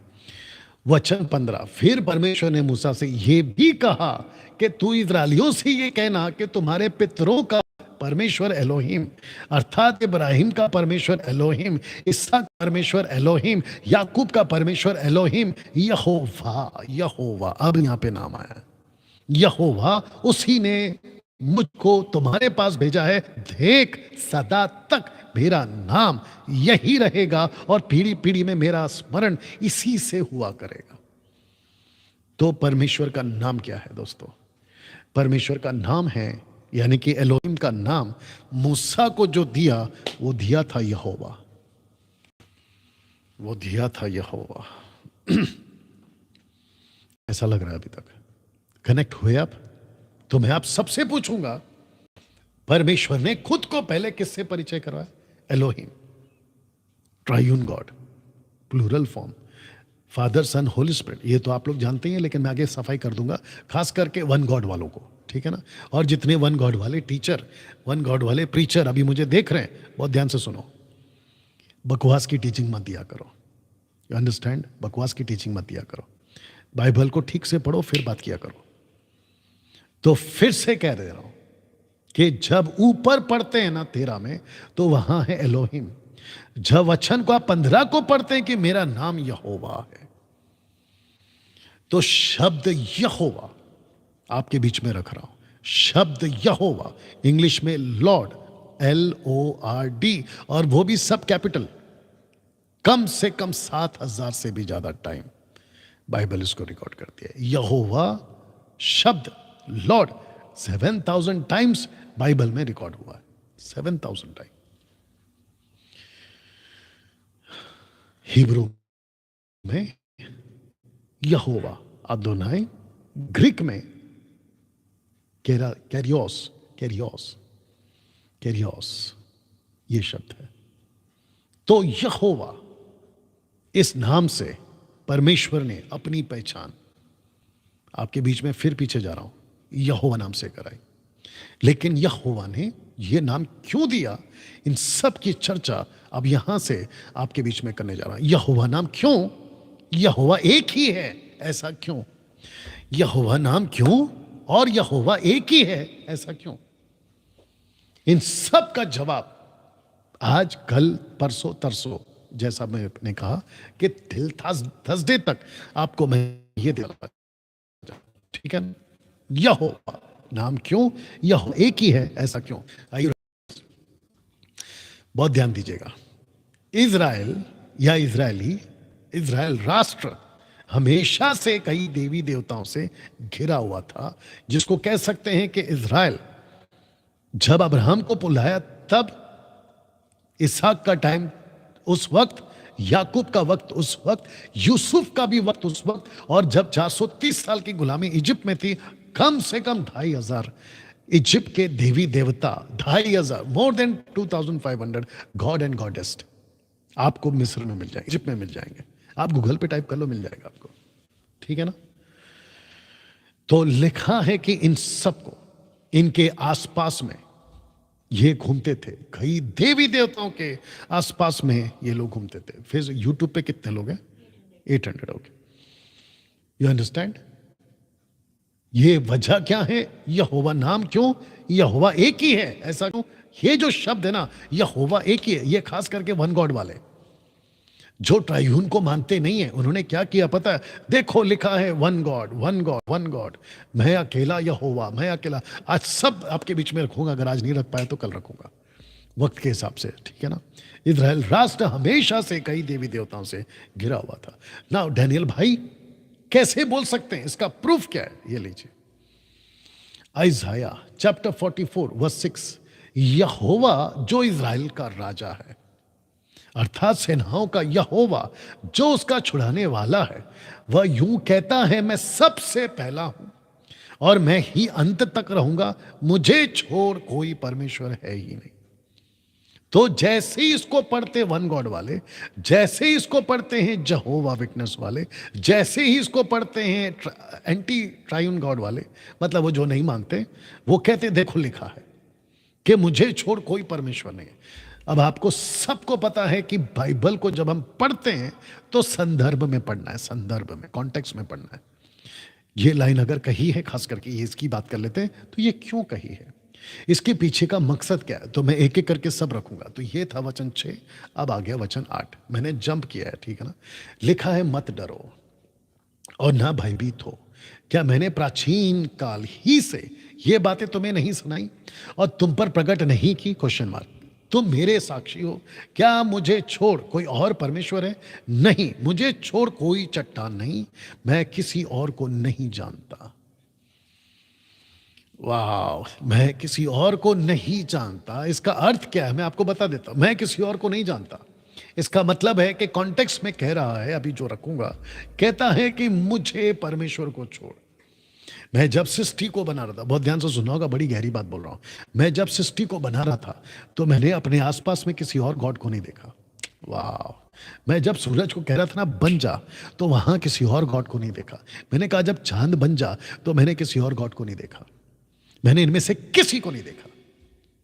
मैं अकेला था, मैं रख दे रहा हूं, पीछे जा रहा हूं, मैं पहला था, मैं अंतिम हूं, मैं शुरू में था और मैं अंत तक रहूंगा। मैंने अपने आसपास में किसी को नहीं देखा। मैंने जब कहा ना जमीन हो, तो वहां दूसरा कोई नहीं था। मैंने कहा आकाश हो, तो वहां भी कोई नहीं था। आपको पता है, अभी चंद्रयान चांद पे गया था, आपको पता होगा। यहाँ की धरती की सारी साइंटिस्ट, धरती के जितने भी अलग अलग स्टेट्स के, माफ करना, कंट्री के बाकी जितने भी साइंटिस्ट है ना, सबकी आंखें उसी के ऊपर लगी थी, जिसका भी जो भी नाम रखा है उन लोगों ने। बोला कुछ अलग चीज तो नहीं दिख रहा है। सब देखना चाहते कि वहां है क्या। परमेश्वर पहले ही बोल चुका है वहां कोई नहीं है। मेरे को छोड़ वहां कोई नहीं है। मैं ही था, मैं ही हूं और मैंने ही सब कुछ बनाया, मेरे पास में कोई नहीं है। तो जिसके चलते वचन 24 रख रहा हूं, लिखा है यहोवा तेरा उद्धार करता, जो तुझे गर्व ही से बनाता आया, यूं कहता है, मैं यहोवा ही सबका बनाने वाला हूं, जिसने अकेले ही आकाश को ताना, पृथ्वी को अपनी ही शक्ति से फैलाया, अपनी शक्ति से फैलाया। Get ready with the scripture. इसका कॉन्टेक्स्ट पद 9 से लेकर 16 तक, माफ करना 19 तक आपको मिल जाएगा। आइजाया 44 का 9 से 19 तक मैं जब बोलूं तब पढ़ना ना। दोस्तों, मैं चाहता हूं कि जितने लोग देख रहे हैं खूब शेयर करिए, क्योंकि ऐसी बातें 21वीं सदी में, खास करके आज के दिनों में, मुझे नहीं लगता है कि कोई और दे रहा है। अगर आपको दे रहा है मेरे द्वारा, जो कि मैं अपने आप को खुद सीखता हूं, मैं सौभाग्य महसूस करता हूं, आपके जैसा मैं भी सीख रहा हूं अभी, क्योंकि वचन हमसे बात करता है प्रतिदिन। इसको बिल्कुल भी हाथ से जाने मत दीजिए, जितना हो सकता है लोगों तक इसको पहुंचाइए। तो मैं फिर कह रहा हूं, कॉन्टेक्स्ट में पढ़ना होगा। तो ऐसा क्यों कहा कि मैं अकेला हूं? ऐसा क्यों कहा कि मुझे छोड़ कोई और चट्टान नहीं है? ऐसा क्यों कहा कि मैं ही अंतिम, मैं ही पहला हूं? इसका मतलब ये नहीं है कि वहां पिता भी नहीं, वहां पुत्र नहीं है, वहां पवित्र आत्मा नहीं है, एलोहिम नहीं है। इसका कॉन्टेक्स्ट को मत जोड़िए। अब आपको बताते कि ऐसा क्यों कहा। वचन 9 से पढ़िए, 44 का 9 जी, फास्ट। अभी तक क्या कर रहे थे आप? निकाल के रखना है ना। जो मूर्त खोदकर बनाते हैं जी। वे सबके सब व्यर्थ है, हाँ। और जिन वस्तुओं में वे आनंद ढूंढते उनसे कुछ लाभ न होगा। उनके साक्षी न तो आप कुछ देखते और न कुछ जानते हैं, इसलिए उनको लज्जित होना पड़ेगा। ओके, इसका मतलब बात किसकी हो रही है? यहां बिल्कुल साफ है की बात हो रही है, पहला लाइन फिर से पढ़ो वचन 9 का, मूर्तों की, सुन लीजिए आप, जो मूरत खोदकर बनाते हैं। बस मूर्त की बात हो रही है, आइडल्स की बात हो रही है, पत्थरों की जो आकार बनाकर जो आराधना करते हैं ना, उसकी बात हो रही है। आगे पढ़िए। किसने देवता या निष्फल मूरत डाली है? देख, उनके सब संगियों को तो लज्जित होना पड़ेगा। कारीगर तो मनुष्य ही है। हाँ। वे सब के सब इकट्ठे होकर खड़े हो, वे डर जाएंगे, जी। वे सब के सब लज्जित होंगे। लोहार एक बसूला अंगारों में बनाता और हथौड़ा से गढ़कर तैयार करता है। अपने मजबल से वह उसको बनाता है, फिर वह भूखा हो जाता है और उसका बल घटता है। वह पानी नहीं पीता और थक जाता है। बड़ाई सूत लगाकर ताकी से रेखा करता है और रंदी से काम कराता और प्रकार से रखा खींचता है। वह उसका आकार और किसी सुंदरता बनाता है ताकि लोग उसे घर में रखे। जी वह आगे। देवदार और काटता या वन के वृक्षों में से जाति जाति के 5 वृक्ष चुनकर देखभाल करता है। वह देवदार का एक वृक्ष लगाता है, वो वर्षा का जल पाकर बढ़ता है। तब वह मनुष्य के ईंधन के काम से आता है। वह उसमें से कुछ सुलगाकर तापता है, वह उसको जलाकर रोटी बनाता है। ओके, अब डायरेक्ट 19 पे आ जाओ।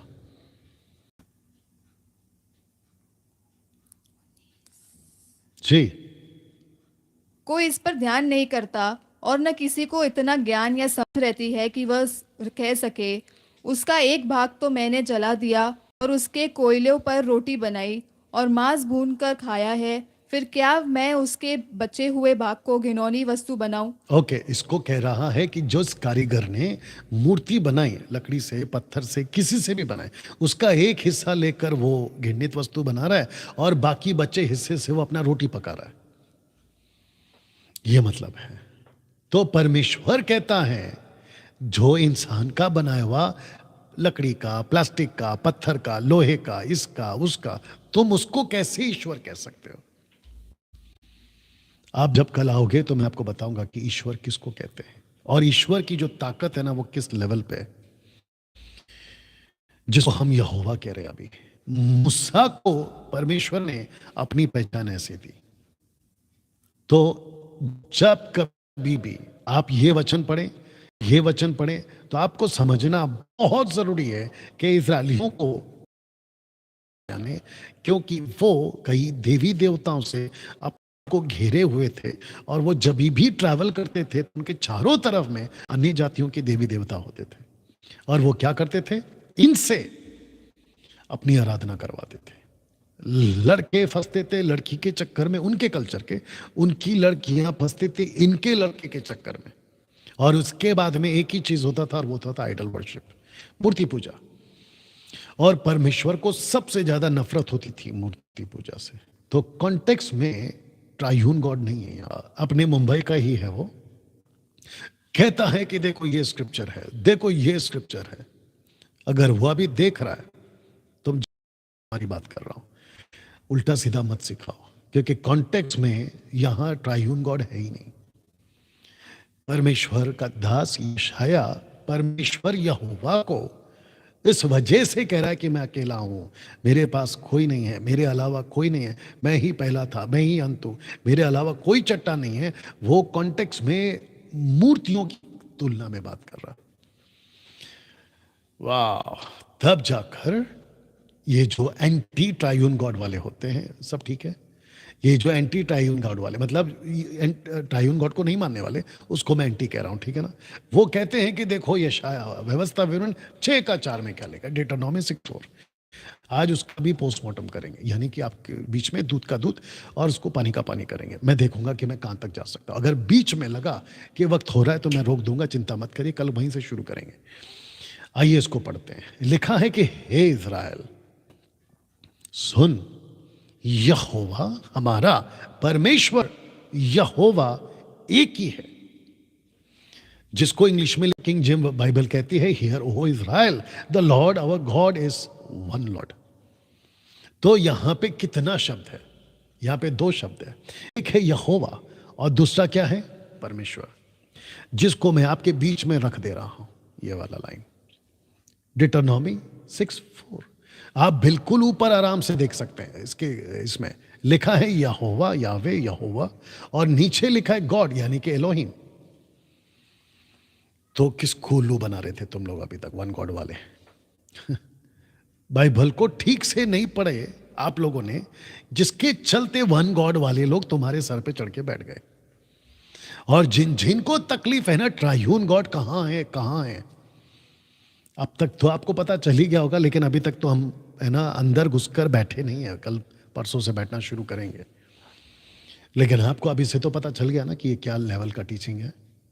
तो मैं वापस कहता हूं कि डिटरनॉमी 6:4 का धोखा चालाकी हमसे मत करो। यहां बिल्कुल साफ लिखा है, यहां दो शब्द हैं, एक है यहोवा और दूसरा है परमेश्वर। आप ग्रीक में भी हिब्रू में भी चेक कर लो, यहोवा यावे यहोवा, और दूसरा है गॉड यानी कि एलोहिम। तो वो कहता है कि हे इस्राएलियों सुनो, यहोवा जो है ना वो परमेश्वर है और वो एक ही है। बहुत ध्यान से सुनना, पर यहोवा परमेश्वर है लेकिन वो एक ही है। एक ही का मतलब क्या है? एक ही का मतलब ये नहीं है कि उसके बाद कोई और नहीं है, यानी कि पिता पुत्र नहीं है, बिल्कुल नहीं। ये बिल्कुल गलत टीचिंग है और बिल्कुल गंदी टीचिंग है। ये जिसने भी लाई है उसको यीशु मसीह खूब डंडे मारने वाला है, पता नहीं उसका क्या होगा। एहाद, ये जो शब्द है ना इसको ध्यान रखना, एहाद जिसको वन कहते हैं ना, मैंने एक को हाईलाइट किया, देख लीजिए, वन एक एहाद। अब इसका कनेक्शन कहाँ है मैं आपको दे रहा हूं। तो वननेस का कॉन्सेप्ट, यहोवा वन, यहोवा एक है। जवा विटनेस वालो तुम भी सुनो, वन गॉड वालो तुम भी सुनो, और जो बपतिस्मा देते हैं ना एक नाम से तुम भी सुनो। अगर आज मौका मिला तो तुम्हारे लिए भी आऊंगा मैं। आइए इसको क्लियर करते हैं। उत्पत्ति का 2:24 में क्या लिखा है, आइए इसको सुनते हैं। लिखा है कि इस कारण पुरुष अपने माता पिता को छोड़कर अपनी पत्नी से मिला रहेगा और वे एक तन बने रहेंगे। ओके, तो एक पे जोर देंगे, ठीक है ना, आपको एक पे जोर देना है। तो वे एक ऐसा आना था, हाँ ऑफ कोर्स। इस कारण पुरुष, वो एक वहीं पे पढ़ो लाल वाला, और वे एक तन बने रहेंगे। एक। तो यहां पे क्या है? एक। अब मेरा क्वेश्चन है यहाँ पे आप लोगों से, ओके आप माइक में भी बोल सकती हैं। मेरा क्वेश्चन है यहाँ पे, अगर आपको थोड़ा बहुत पता होगा, यहाँ पे बात किसकी हो रही है? यहाँ पे बात किसकी हो रही है? ओके, जितने लोग देख रहे हैं मैं उनको भी पूछ लेता हूँ, यहाँ पे बात किसकी हो रही है? यहाँ पे बात हो रही है आदम और हवा की। यहाँ पे बात हो रही है आदम और हवा की। मैं आपके बीच में अभी चित्र भी रख दूंगा, ठीक है ना, बट मैं चाहता हूं कि आप इसको फिर से पढ़ें। लिखा है कि इस कारण पुरुष अपने माता पिता को छोड़कर अपनी पत्नी से मिला रहेगा।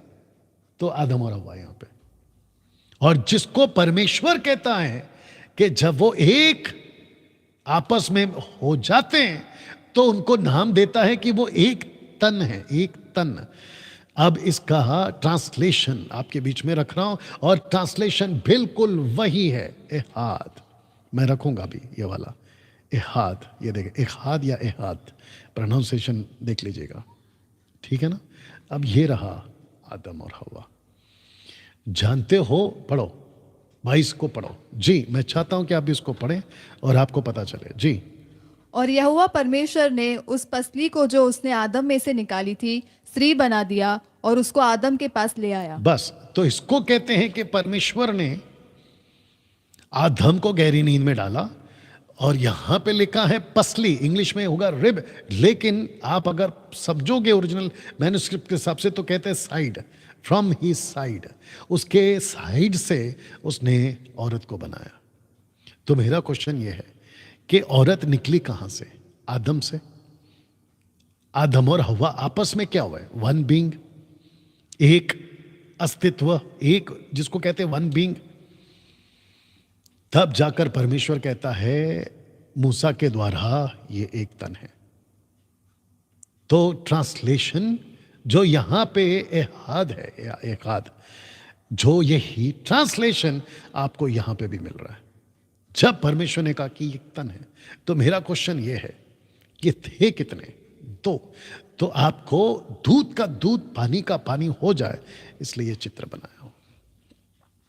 मैं चाहता हूं कि इसको आप ध्यान से देखें। तो लिखा है कि ह्यूमन बीइंग, गॉड बीइंग, और दोनों का ट्रांसलेशन आपको एक ही मिलेगा। सुन इज़राइल, तेरा परमेश्वर यहोवा, पीछे जा रहा हूं, माफी चाहता हूं, आपको समझाने के लिए बहुत जरूरी है। एक है, एक हाथ या एक हाथ, ठीक है ना। और जब उसने आदम और हवा को बनाया तो दोनों को कहा तुम एक हो। तब जाकर ये स्लाइड आपके बीच में रखा कि ह्यूमन बीइंग एक हाथ, गॉड बीइंग एक हाथ, इसका मतलब है एक। तब जाकर आपको यह भी समझना होगा कि ह्यूमन बीइंग में 2 लोग आते हैं और गॉड बीइंग में 3 लोग आते हैं।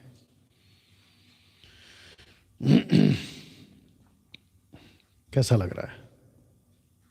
अब मेरा क्वेश्चन यह है, फिर वो जौवा विटनेस वाले, वो वन गॉड वाले जो एक नाम से बपतिस्मा देते हैं और जो ट्राइयून गॉड को मानने को तैयार नहीं है, और खास करके मुंबई के पास्टरों, आप लोगों का एक मैंने डिबेट देखा था यूट्यूब पे, मेरा सबसे पहला है पास्टर दिनेश चावला जी आपसे, अगर आप मुझे अभी सुन रहे हैं, और साथ ही साथ जितने उल्लासनगर के उनके चर्च के जितने लोग हैं, पास्टर दिनेश चावला जी, आप अच्छे से जानते हैं कि ये सब बकवास है। बल्कि आपने वहां खड़े होकर बोला भी कि ये डिबेट से कोई फायदा नहीं होता।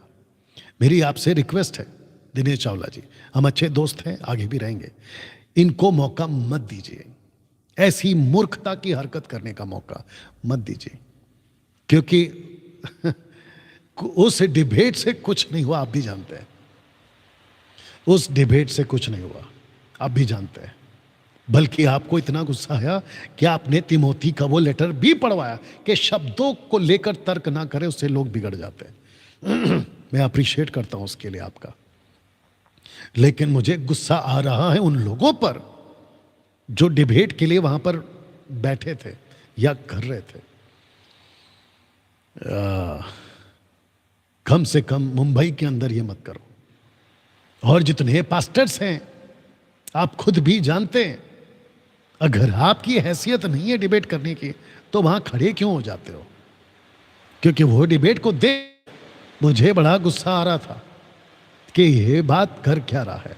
जो अपोजिट वाला था, मतलब जो ट्राइयून गॉड के पक्ष में था, मुझे नहीं समझ में आता कि क्यों आकर खड़े हो जाते हो। एनीवे दोस्तों, आशा करता हूं कि आप यहां तक समझ गए हैं। ओके, अब इसको समझिएगा। जैसे ही परमेश्वर ने मूसा को यहोवा नाम से अपनी परिचय कराई, इस शब्द को पढ़ो, फिर लॉर्ड और गॉड, यहोवा परमेश्वर वाला लाइन शुरू हो गया पूरे बाइबल में। मैं जिसको अभी आपके लिए रखूंगा, तो मैं वापस से कह देता हूं कि यहोवा परमेश्वर, क्योंकि आपने अभी पढ़ा, यहां पर लिखा है कि हे इज़राइल सुन यहोवा परमेश्वर, तो यहां से शुरू हो जाता है ये लाइन, सुन यहोवा परमेश्वर, जिसको इंग्लिश में कहते हैं Lord God. Lord God, it's okay, कोई बात नहीं, आवाज चलने दो। लॉर्ड गॉड, तो यहां से ये लाइन शुरू हो गई। उत्पत्ति 2:4, आकाश और पृथ्वी के उत्पत्ति का वृत्तांत यह है कि जब वे उत्पन्न हुए, अर्थात जिस दिन यहोवा परमेश्वर ने पृथ्वी और आकाश को बना, तो यहोवा शब्द आपको उत्पत्ति 1:1 में नहीं मिलेगा। जब मैं वहां पहुंचूंगा तो आपको बताऊंगा, लेकिन 2:4 पढ़ा रहा हूं। यहां पे यहोवा मतलब यावे और परमेश्वर मतलब एलोहिम। यहां पे 2 नाम है, एक है यहोवा, दूसरा है परमेश्वर, और जिसका मैं अभी ट्रांसलेशन ओरिजिनल मैन्युस्क्रिप्ट हिब्रू वो रखने जा रहा हूं। और नीचे आप पढ़ सकते हैं, नीचे आप पढ़ सकते हैं लॉर्ड गॉड, आप देख लीजिए नीचे इंग्लिश में। और यहां पे भी लिखा है लॉर्ड गॉड।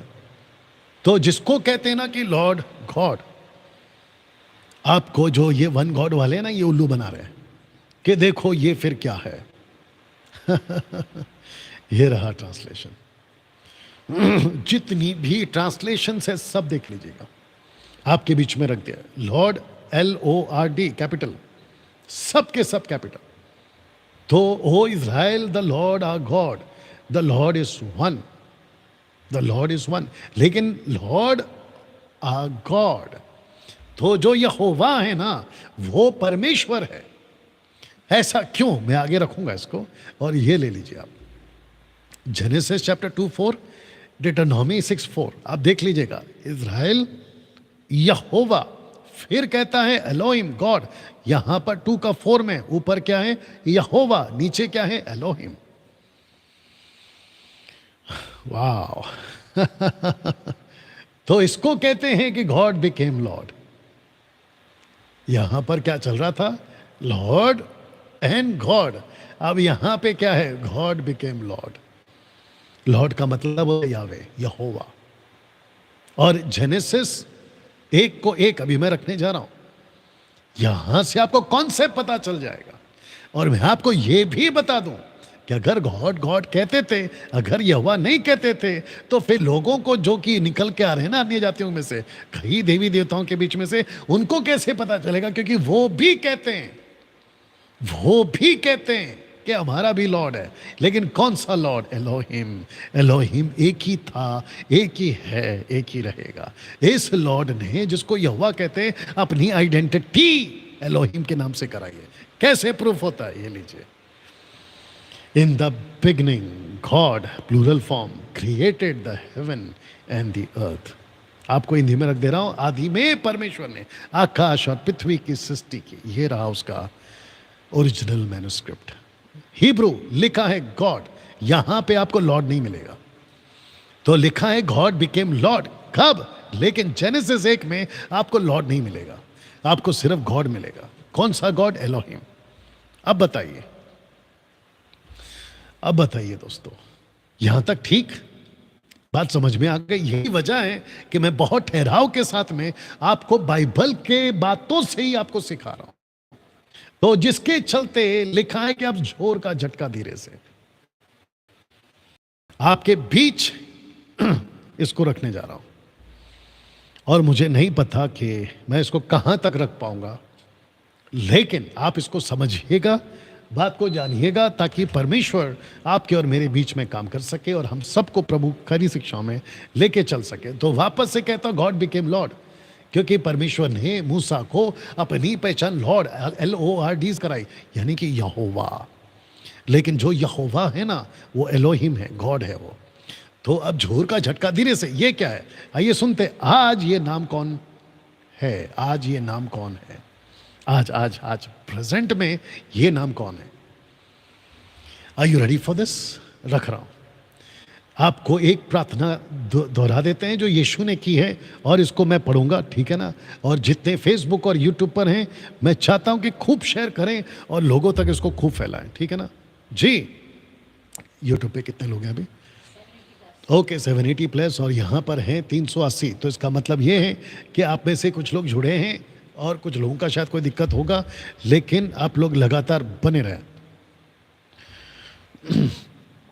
ओके, एक व्यक्ति लिखता है, उसका नाम है Anita Chandra. I am so confused. मैंने आपको पहले ही कहा है कि ये टीचिंग मिल्क ड्रिंकिंग वाले नहीं समझ सकते, तो लिखना बंद करिए कि आई एम कंफ्यूज्ड। आप कंफ्यूज इसलिए हैं क्योंकि आप अभी तक दूध पी रहे हैं। अगर आप ऐसी बातों को नहीं सुनना चाहते तो कमेंट्स करना बंद कर दीजिए। जबकि इतनी बारीकी से समझा रहा हूं, उसके बावजूद अगर आप ये लिख रही हैं कि आई एम सो कंफ्यूज्ड, तरस आता है आपके ऊपर। ओके, मैं कंटिन्यू करूंगा। लिखा है कि अब जोर का झटका धीरे से। आज ये नाम कौन है? यहोवा, लॉर्ड। यानी कि जो लॉर्ड है ना, ये नाम किसको हिंदी में लॉर्ड हो गया है? प्रभु। आइए पढ़ते हैं यूहन्ना की किताब, उसका 17 का 5 कहता है, ये यीशु की प्रार्थना है। और यीशु प्रार्थना कर रहे अपने पिता से, कहते हैं कि हे पिता, तू अपने साथ मेरी महिमा उस महिमा से कर जो जगत के होने से पहले मेरी तेरे साथ थी। तो इसका मतलब क्या है? जब यहां पे बिगिनिंग नहीं हुआ था, यहां सृष्टि नहीं बनी थी, यीशु कहता है, पिता को कहता है कि उस महिमा को याद कर जो जगत के पहले से मेरे तेरे साथ थी। अब आप नहीं समझे? अगर एक परमेश्वर ही है, वहां ट्रायून गॉड नहीं है, प्लूरल फॉर्म नहीं है, तो मेरा क्वेश्चन ये है कि फिर इस यीशु ने ऐसा शब्द क्यों कहा कि हे पिता, उस महिमा को याद कर जो जगत के पहले मेरे तेरे साथ थी, मेरे तेरे साथ थी या मेरी तेरे साथ थी? कैसे बोल सकता है? अब इसको पढ़िए वचन से। लिखता है कि मैंने तेरा नाम उन मनुष्यों पर प्रकट किया। मैंने तेरा नाम उन मनुष्यों पर प्रकट किया। नाम कौन सा है? यहोवा। यहोवा को इंग्लिश में ट्रांसलेशन क्या हुआ है? Lord, LORD। अब उसको ही कैसे ये नाम यीशु के पास पहुंचा, आपके बीच में एक एक वचन को रखता चला जाऊंगा। Are you ready for this? वाह, मैंने तेरा नाम उन मनुष्यों में प्रकट किया। अब इसको सुनो, कहता है वचन 11 में, कहता है पवित्र पिता अपने उस नाम से जो तूने मुझे दिया है उनकी रक्षा कर, क्योंकि वे भी हमारी ना एक हो। इसका मतलब है कि यहोवा ने अपना नाम किसको दिया? यह था झोर का झटका। धीरे से परमेश्वर पिता ने अपना यहोवा नाम, परमेश्वर पिता ने अपना नाम, इंग्लिश में LORD कैपिटल, किसको दिया? बिल्कुल साफ लिखा है, यीशु कहता है कि वो नाम तूने मुझे दिया। यहां ताली बजनी चाहिए यीशु की महिमा के लिए। क्या बात है दोस्तों, अद्भुत। ये यीशु की प्रार्थना है जिसको शायद अभी तक किसी ने गौर नहीं किया है। आज आपके बीच में वन गॉड वालों, आपके बीच में रखो। आगे तो बहुत मसाला है, बस वेट एंड वॉच, तैयार रहो। कैसा लग रहा है? वापस पढ़ दे रहा हूं क्योंकि आपके जहन में बैठना चाहिए। मैं फिर पीछे जा रहा हूं। गॉड बिकेम लॉर्ड, परमेश्वर यहोवा बन गया। कैसे? क्योंकि उत्पत्ति 1:1 में यहां यहोवा नहीं है, यहां यहोवा नहीं है, लॉर्ड नहीं है। यहां ट्राइयून गॉड है, यहां एलोहिम है, यहां प्लूरल है गॉड। और फिर उसको मैं आपके बीच में कह रहा हूं कि यीशु की प्रार्थना कहती है कि उस महिमा से मेरी महिमा कर जो जगत के बनाने से पहले थी। फिर कहता है कि तेरा नाम मैंने अपने चेलों में प्रकट किया, उसी नाम को जो तूने मुझे दिया। अब आपको प्रूफ देता हूं। Are you ready for this? आपको प्रूफ दे रहा हूं। आप जानते हो पतरस, जब पतरस के ऊपर पवित्र आत्मा आए थे पेंतिकोस्त के दिन, आज से 2000 साल पहले, 120 पे आए थे, 120 पे आए थे। पवित्र आत्मा 120 पे आए थे। परेशान आत्मा, पवित्र आत्मा 120 पे आए थे। लिखा है, सो अब इज़राइल का सारा घराना निश्चय जान ले कि परमेश्वर ने उसी यीशु को जिसे तुमने क्रूस पर चढ़ाया प्रभु भी ठहराया, मसीह भी ठहराया। तो यीशु को यहां क्या ठहराया? प्रभु। और यीशु यहोवा को नाम क्या था? लॉर्ड। तो यीशु को नाम क्या मिला? लॉर्ड। प्रभु इंग्लिश में पढ़िए जल्दी से, जल्दी से। Act chapter 2 verse 36। और जितने मेरे साथ में अभी तक बने हुए हैं, वाह, आशा करता हूं कि आप लोग सीख रहे हैं, अद्भुत तरीके से सीख रहे हैं जी। एक्ट चैप्टर 2 वर्स 36 लिखा है कि पतरस कहता है कि इसी यीशु को क्रूस पर जब चढ़ाया तो परमेश्वर ने यह तय किया कि यीशु प्रभु है, यीशु लॉर्ड है, LORD। पढ़ो। Therefore, let all the house of Israel know assuredly that God had made that same Jesus, whom ye have crucified, both Lord and Christ. वहां पे लॉर्ड का कैपिटल स्पेलिंग है। Yes. एग्जैक्टली। वाह, सी। तो मेरा question ये है, आप डिटरनॉमी 6:4 को लेके खूब नाच रहे थे ना, वन गॉड वालों। फिर ये क्या है? ये तो अभी एक है, आगे बहुत मसाला है। पहला कुरिन्थियों 12:3, उसको इंग्लिश में भी पढ़ना होगा आपको। लिखा है, इसलिए मैं तुम्हें चेतावनी देता हूं, मैं तुमको वार्न करता हूं कि जो कोई परमेश्वर की आत्मा की अगुवाई से बोलता है वो नहीं कहता कि यीशु श्रापित है, ना कोई पवित्र आत्मा के बिना कह सकता है कि यीशु प्रभु है, LORD, लॉर्ड। जी पढ़िए। Wherefore I give you to understand that no man speaking by the Spirit of God called Jesus accursed, and that no man can say that Jesus is the Lord but by the Holy Ghost. Capital spelling. Yes. सही। तो यीशु कौन है? अभी Lord. Old testament में मूसा किससे मिला? Lord.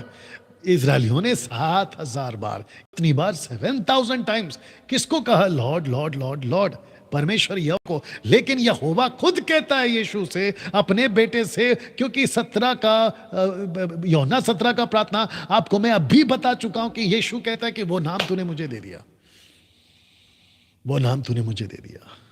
और वो नाम क्या है? प्रभु। अब इसको ध्यान से सुनो, मैं फिर से पढ़ दे रहा हूं। लिखा है कि परमेश्वर की आत्मा की अगुवाई से, इसका मतलब है कि परमेश्वर की आत्मा अगुवाई करता है कि प्रभु बोलो। आत्मा अगुवाई करता है कि प्रभु बोलने के लिए आत्मा अगुवाई करता है कि यीशु अब प्रभु है, यीशु अब प्रभु है। जितने लोग मुझे देख रहे हैं, सुन रहे हैं, आपके दिमाग में ये बात को डाल दो कि जो मूसा को मिला था प्रभु, जो मूसा जिसको बुलाता था प्रभु, इंग्लिश में लॉर्ड और हिब्रू में यहोवा जाफे, जिसको यीशु कहता है कि अब वही नाम उस पिता ने मुझे दे दिया, रख दे रहा हूं, मुझे दे दिया। वचन 11 में, 17 का 11 में, वो नाम जो तूने मुझे दिया है। इसका मतलब है कि पवित्र आत्मा चाहता है कि 21वीं सदी में कलीसिया यीशु की दुल्हन यीशु को प्रभु बुलाए। वाह, कैसा लग रहा है। अब इसको पढ़ो, फिलिप्पी 2:9। इस कारण परमेश्वर ने उसको अति महान किया। किसको? यीशु को। अब सुनो, उसको वह नाम दिया ये दूसरा रेफरेंस है। उसको वो नाम दिया जो सब नामों में श्रेष्ठ है। क्योंकि परमेश्वर, जब 6000 साल पहले की बात कर रहा हूं, जब उन्होंने शुरुआत करी थी तो उसके पहले कोई नहीं था, उसके आसपास कोई नहीं था। उसके बाद में बहुत सारे गॉडेस आ गए, कई देवी देवता आ गए। तब परमेश्वर कहता है कि इन सभी नामों में सबसे ऊंचा नाम था मेरा, यानी कि यहोवा। ऐसा लिखता है कि वो यहोवा नाम, जिसको इंग्लिश में कहते हैं लॉर्ड, वो नाम मैंने अपने बेटे को दे दिया, यानी यीशु को दे दिया, जो सब नामों में श्रेष्ठ है। वचन 10, जो स्वर्ग में, पृथ्वी पर, पृथ्वी के नीचे, हेडिस ब्रैकेट में, वे सब यीशु के नाम पर घुटना टेके। और घुटने क्या बोल के टेके? लिखा है, परमेश्वर पिता की महिमा के लिए हर एक जीव अंगीकार कर ले कि यीशु मसीह प्रभु है।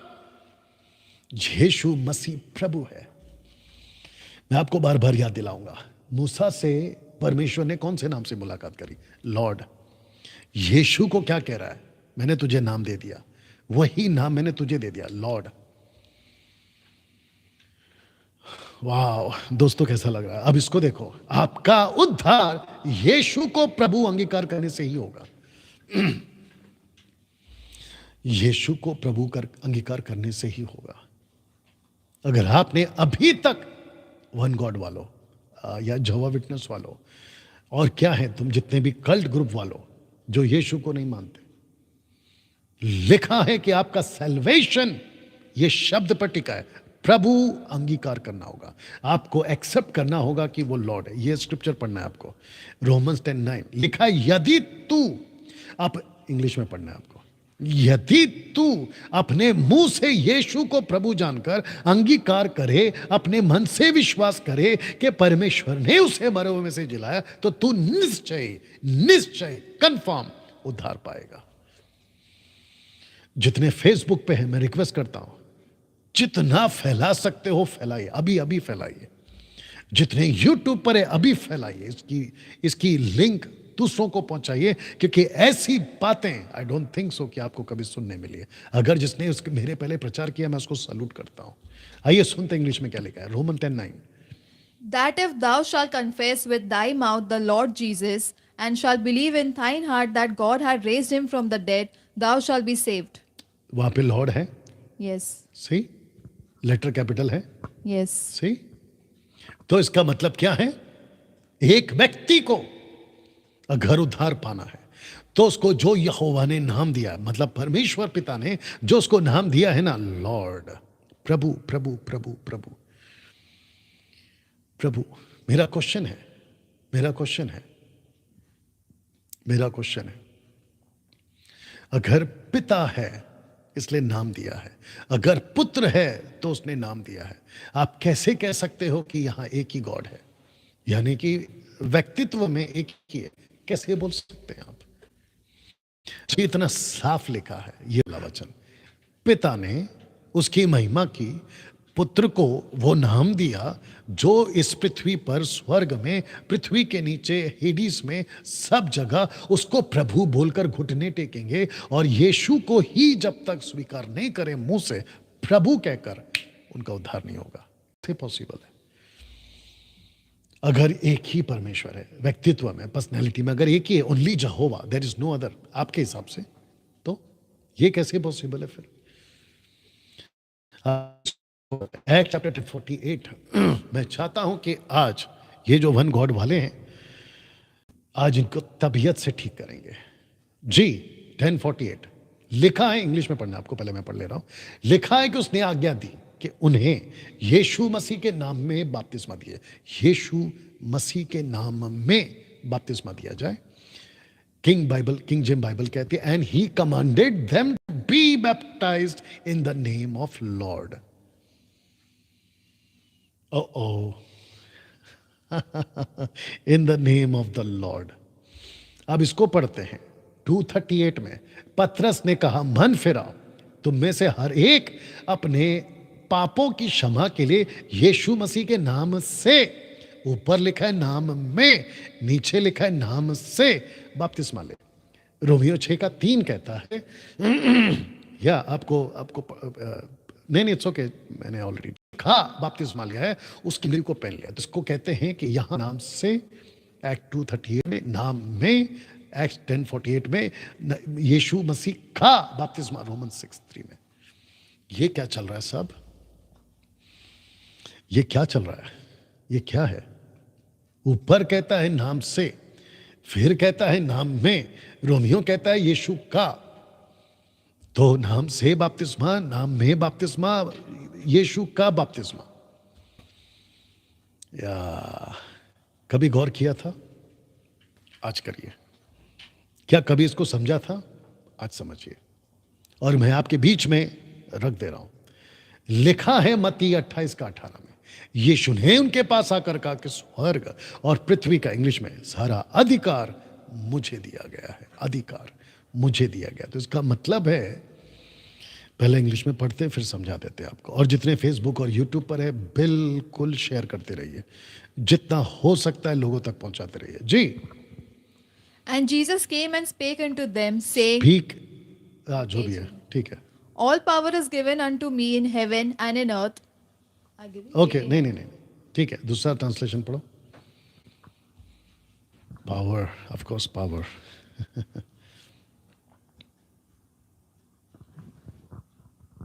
Jesus came up and said to them, all authority, all power of absolute rule in heaven and on earth has... authority. Yes. तो ये जो ऊपर मैंने रखा था ना 3, ये क्या है? मैं आपको समझाता हूं। आपको एक एक चीज को बहुत बारीकी से समझना होगा। लिखा है खास करके एक्ट्स चैप्टर 2:38 में, ये वो व्यक्ति है जिसको कहते हैं पतरस। पतरस ने कहा, क्योंकि पतरस वो था जो कुछ दिन पहले, इनफैक्ट 10 दिन पहले, ये लाइन सुन चुका था। और पतरस को पता था कि all authority has been given to me. मतलब सारा अधिकार किसको दिया है? यीशु को। और यीशु कौन है? Lord, LORD, Lord. तो दूसरे शब्दों में सारा अधिकार, आप देख लीजिए, सारा अधिकार किसको मिला है? उस नाम को मिला है जिसको कहते हैं लॉर्ड। आपके होश उड़ने वाले हैं अभी। बहुत ध्यान से सुनना होगा, ठीक है ना? एक एक लाइन को मैं समझा रहा हूं। लिखा है कि जब पतरस ने कहा कि यीशु के नाम में, माफ करना, यीशु के नाम से, फिर यहां पर आता है नाम में, फिर यहां पर आता है यीशु का बपतिस्मा। तो नाम से बपतिस्मा, नाम में बपतिस्मा, यीशु का बपतिस्मा, ये सब क्या दर्शाता साहब? अधिकार, अथॉरिटी। तो जिसके चलते 236 में वापस रख दे रहा हूं, लिखा है अब इज़राइल का सारा घराना निश्चय जान ले कि परमेश्वर ने उसी यीशु को जिसे तुमने क्रूस पर चढ़ाया प्रभु भी ठहराया और मसीह भी ठहराया। तो मसीह का इंग्लिश ट्रांसलेशन क्या है? मसीह का इंग्लिश ट्रांसलेशन है क्राइस्ट, और जिसको कहते हैं द अनॉइंटेड वन। तो मैं आपको चाहूंगा, आप ओके, इसको मैं रख के आपको पढ़वाने कहता हूं। हाँ, पढ़िए, ये 238 पढ़िए और बहुत ध्यान से सुनना, वन गॉड वालों। पतरस ने उनसे कहा, मन फिराओ और तुम में से हर एक अपने अपने पापों की क्षमा के लिए यीशु मसीह के नाम से बपतिस्मा। एक एक करके जाएंगे, स्लो करके जाएंगे। यीशु मसीह के नाम से बपतिस्मा ले। ओके, वापस पढ़ना इसी लाइन को। यीशु मसीह के नाम से बपतिस्मा। थोड़ के पढ़ो। यीशु मसीह के नाम से बपतिस्मा ले। ओके, तो पहला है यीशु और फिर है मसीह। इंग्लिश में पढ़ो उसको भी। तो ये जितने वन गॉड वाले हैं, मेरा इनसे पहला सवाल, आपने यीशु के नाम से बपतिस्मा दिया है या यीशु मसीह के नाम से बपतिस्मा दिया है? आपका जोर क्या है? यीशु के नाम से बपतिस्मा। तो मसीह कहां गया? पढ़िए, चलेगा। And Peter said to them, Repent, change your old way of thinking, turn from your sinful ways, accept and follow Jesus as the Messiah. और baptise them. And be baptized each of you in the name of Jesus Christ because of the forgiveness. Jesus Christ, Yes. Jesus Messiah, Jesus Christ. बैठ जाओ। You understand? मेरा question ही है आप लोगों से, आप बपतिस्मा किस नाम से दे रहे हो? खास करके वन गॉड वालों से, क्योंकि मैं तो आऊंगा पिता पुत्र पवित्र आत्मा के ऊपर, लेकिन मेरा क्वेश्चन ये है कि वन गॉड वाले आप बपतिस्मा किस नाम से देते हैं? अब मैं आपको जल्दी से क्राइस्ट का कॉन्सेप्ट समझा देता हूँ, ठीक है ना? ये आपको मैं पढ़वा चुका हूँ।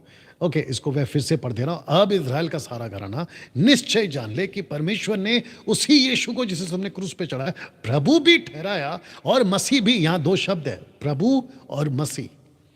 आपको याद दिला देता हूँ, दानियल की किताब में उसका 9वां अध्याय में वचन 26 में लिखा है, मैंने रखा है इंग्लिश में, डोंट वरी, लिखा है कि उन 62 सप्ताहों के बीतने पर अभिषिक्त पुरुष काटा जाएगा, अभिषिक्त पुरुष काटा जाएगा। और इंग्लिश में लिखा है शैल मसाया बी कट ऑफ। ये अभिषिक्त पुरुष कौन है? और ये अभिषिक्त पुरुष को ये नाम क्यों दिया? प्रभु। और तब जाकर कहता है, अथॉरिटी का कॉन्सेप्ट आता है यहां पे, authority given to name Jesus Christ the Lord, Jesus Christ the Lord. और स्क्रिप्चर कहां पर है? इफिशियंस 1:20, जो उसने मसीह के विषय में किया कि उसको मरे हुओं में से जिलाकर स्वर्गीय स्थानों में अपनी दाहिनी और सब प्रकार की प्रधानता, अधिकार, सामर्थ, प्रभुता के ऊपर, हर एक नाम के ऊपर, जो न केवल इस लोक में पर आने वाले लोक में भी लिया जाएगा, बिठाया। तो यीशु को सब कुछ उसके हाथ में कर कर यीशु को सिंहासन पर अधिकार को देकर बैठा दिया।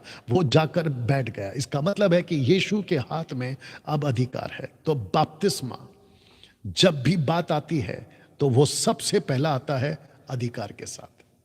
मैं अभी कुछ रख रहा हूं, नहीं, मैन अथॉरिटी। नाम की कीमत तब होती है जब नाम को अधिकार मिल रहा हो या नाम के साथ अधिकार जुड़ा हो। मैं वचन को रख रहा हूं, लेकिन आपको पहले यह बता दूं, पढ़ने जा रहा हूं, ठीक है ना? नाम नहीं, मैन अथॉरिटी।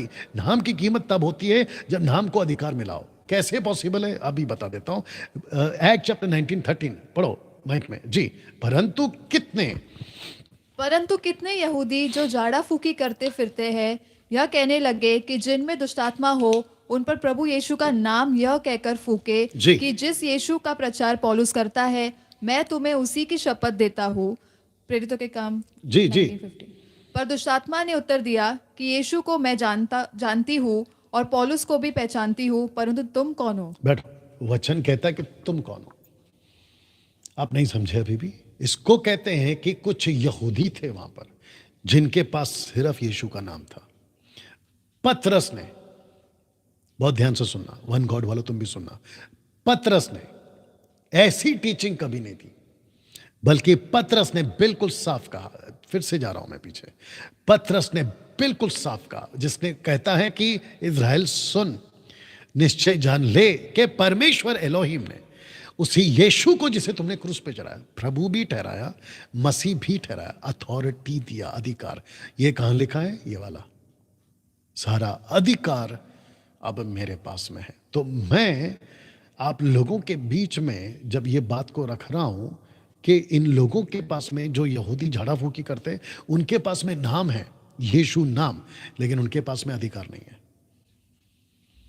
तो अथॉरिटी की बात हो रही है यहां पे, नाम की बात नहीं हो रही है, क्योंकि नाम तब तक किसी काम का नहीं है जब तक अधिकार ना हो। तो यीशु कौन है? Anointed one. यीशु कौन है? अभिषिक्त, जो दानियल कहता है वो काटा जाएगा, मतलब क्रूस पे मरेगा, राइट? पतरस ने यही बात कही कि उसी को जिसको क्रूस में से जिंदा किया उसको प्रभु भी ठहराया और मसीह भी ठहराया। अब वन गॉड के कॉन्सेप्ट वालों से एक सवाल, कहां लिखा है गो to Nations and baptise them in the name of Jesus? निकाल के बताओ। मैं फिर पूछ रहा हूं वन गॉड वालों से, गो to Nations and baptise them in the name of Jesus. New King James Version, go therefore and make disciples of all nations, baptizing them in the name of the Father and of the Son and of the Holy Spirit. यहां nation को baptise करने की बात हो रही है, Nations को। मरकुस का 16 का 15, उसने कहा तुम सारे जगत में जाकर सारे सृष्टि के लोगों को सुसमाचार प्रचार करो। मरकुस 16:16, जो विश्वास करे बपतिस्मा ले उसी का उद्धार होगा। फिर इसको क्या कहता है? इफिसियों 4 का 5 में कहता है एक ही प्रभु है। कौन प्रभु? Anointed one. कौन प्रभु? दानियल वाला। एक ही विश्वास है और एक ही बपतिस्मा है। बपतिस्मा को डिवाइड मत करो। जो बपतिस्मा मत्ती 28 का 19 में है वही बपतिस्मा है। अब मैं इनसे एक सवाल पूछता हूं खत्म करने से पहले। अब यहां से हम कल जाएंगे, ठीक है ना? इनको खत्म करने से पहले, इस बात को खत्म करने से पहले वन गॉड वालों से, और जो एंटी ट्रायून को नहीं मतलब वाले हैं, जो ट्रायून को नहीं मानते, ट्रायून गॉड को नहीं मानते, उनसे एक सवाल है। मेरा क्वेश्चन ये है, और खास करके वन गॉड वाले जो बपतिस्मा यीशु के नाम से देते हैं, मेरा एक सवाल है, क्या पतरस ने या पौलुस ने या फिलिप ने या स्टीफन ने या तिमोती ने या तीतुस ने कहीं कभी यह सिखाया है कि तुम बपतिस्मा यीशु के नाम से दो? जबकि यीशु के नाम का बपतिस्मा, एक्ट चैप्टर 32 निकाल के, 2 का 32 निकाल के रखना, क्या यीशु ने, पतरस ने, पौलुस ने, माफ करना, क्या कभी सिखाया कि तुम यीशु के नाम का बपतिस्मा दो? मेरा क्वेश्चन है। अगर सिखाया होगा तो ये तुमको आके मारेंगे, क्योंकि ये जो दुष्ट आत्माएं हैं पौलुस को भी जानती हैं, यीशु को भी जानती हैं, लेकिन जो निकाल रहे थे उनके पास में नाम था, अधिकार नहीं था। अब इसको आपके बीच में रख दे रहा हूं, पढ़िए एक्ट चैप्टर 2 वर्स 38 जी। एक्ट चैप्टर 2 वर्स 38 जी। पतरस ने उनसे कहा, हाँ। मन फिराओ और तुम में से हर एक अपने अपने पापों की क्षमा के लिए यीशु मसीह के नाम से बपतिस्मा ले। यीशु मसीह, आपको मसीह जोड़ना होगा वन गॉड वालों। अगर आप यीशु के नाम से बपतिस्मा दे रहे हो, जो कि वैसे ही गलत है, तो तुम और भी गलत कर रहे हो। लेकिन मसीह, the Christ, the anointed one, जिसको परमेश्वर ने नियुक्त किया था कि वो क्रूस पे मरेगा, the Christ will cut off, यानी कि क्रूस पे मरेगा, उसी के नाम को यह अधिकार दिया है। परमेश्वर ने LORD अपना नाम यीशु को दिया है, और यीशु कहता है कि अब सारा अधिकार मेरे पास में। तो पतरस कहता है कि इस अधिकार में आपका बपतिस्मा है, यीशु के अधिकार में आपका बपतिस्मा। झोर का झटका धीरे से ले लो, आगे पढ़िए जी। तो तुम पवित्र आत्मा का दान पाओगे, आगे, क्योंकि यह प्रतिज्ञा तुम और तुम्हारी संतानों और उन सब दूर दूर के लोगों के लिए भी है जिनको प्रभु हमारा परमेश्वर अपने पास बुलाएगा। हाँ। उसने बहुत और बातों से भी गवाही दे देकर समझाया कि अपने आप को इस टेढ़ी जाति से बचाओ, ओके। अर्थात जिन्होंने उसका वचन ग्रहण किया। कौन सा वचन है ये? अभी जो आप पढ़ रही हैं, अर्थात कौन सा वचन है? 41 पढ़िए। अर्थात act chapter 2 verse 41, one God वाला, तुम भी पढ़ लेना बाद में जी। जिन्होंने उसका वचन ग्रहण किया। ओके, तो जिन्होंने उसका वचन ग्रहण किया, एक सेकंड, ये वचन क्या है? तो जिस पतरस ने उनको ये कहा था अभी 2 का 36 में कि ये वही मसीहा है, ये वही क्राइस्ट है जिसको डैनियल कहता है the Messiah will be cut off, उसका वचन ग्रहण किया। मत्ती 28 का 18, जो अथॉरिटी दिया था उसको ग्रहण किया, अथॉरिटी को ग्रहण किया। गो टू नेशंस, तो बैप्टिज्म का कॉन्सेप्ट जो जीसस ने दिया ट्रायून गॉड पे, वो कॉन्सेप्ट है for the nations, not for only one nation, for nations, plural form है। तो लिखा है कि वचन ग्रहण किया, इसका मतलब है कि उन्होंने उसकी टीचिंग को ग्रहण किया। अभी आगे सुनो, जोर का झटका। उन्होंने बपतिस्मा लिया। एक सेकंड, वापस पढ़ो। उन्होंने बपतिस्मा लिया। वापस पढ़ो। उन्होंने बपतिस्मा लिया। वहां कहीं लिखा है कि उन्होंने कौन से नाम से बपतिस्मा लिया? आपको माइक में बोलना है, सर नहीं हिलाना। मैं 50 बार बोल चुका, माइक में बोलना है, लोगों को नहीं पता चलता है ना जी। जोर से बोलिए। नहीं। एग्जैक्टली। तो वन गॉड वालों, मैं आपको पूछ रहा हूं बपतिस्मा कौन से नाम से लिया? ओके, मैथ्यू 3, थोड़ा टाइम जाएगा, माफी चाहता हूं। मैथ्यू 3:16 पढ़ो, मैथ्यू 3:16। दोस्तों बस कुछ समय, फिर यूट्यूब पे कितने लोग हैं? ओके गुड, वही ऑलमोस्ट 1100 के आसपास लोग अभी भी। जी और यीशु बपतिस्मा लेकर तुरंत पानी में ओके, से आपने कौन सा पढ़ा है? 16 पढ़ रहा है आपको यस माइक में बोलना है। Yes yes 3:16। हाँ, उसके पहले से पढ़ो, 15 से पढ़ो। जी यीशु ने उसको यह उत्तर दिया, अब तो ऐसा ही होने दे, क्योंकि हम में इसी रीति से सब धार्मिकता को पूरा करना उचित ओके, है। अब सभी जानते हैं कि सीन क्या हो गया, राइट? जॉन द बैप्टिस्ट है, यीशु जी हैं, कहते हैं जॉन द बैप्टिस्ट मुझे आपसे बपतिस्मा लेना है। यीशु कहता है कि नहीं, तुम बपतिस्मा दोगे। आगे पढ़े, अभी पढ़ना है 16। और यीशु बपतिस्मा लेकर तुरंत पानी में से ऊपर आया। ओके, बस वहां पे लिखा है कौन सा नाम है? वहां पे लिखा है कौन सा नाम है? नहीं, एग्जैक्टली आप नहीं समझे अभी भी। यीशु ने साफ कहा है बैप्टाइज देम, ये लास्ट है, उसमें आ जाओ, मत्ती 28 का। ओके, यहीं पे रख देता हूं। यीशु ने साफ कहा, नहीं आगे, यीशु ने साफ कहा,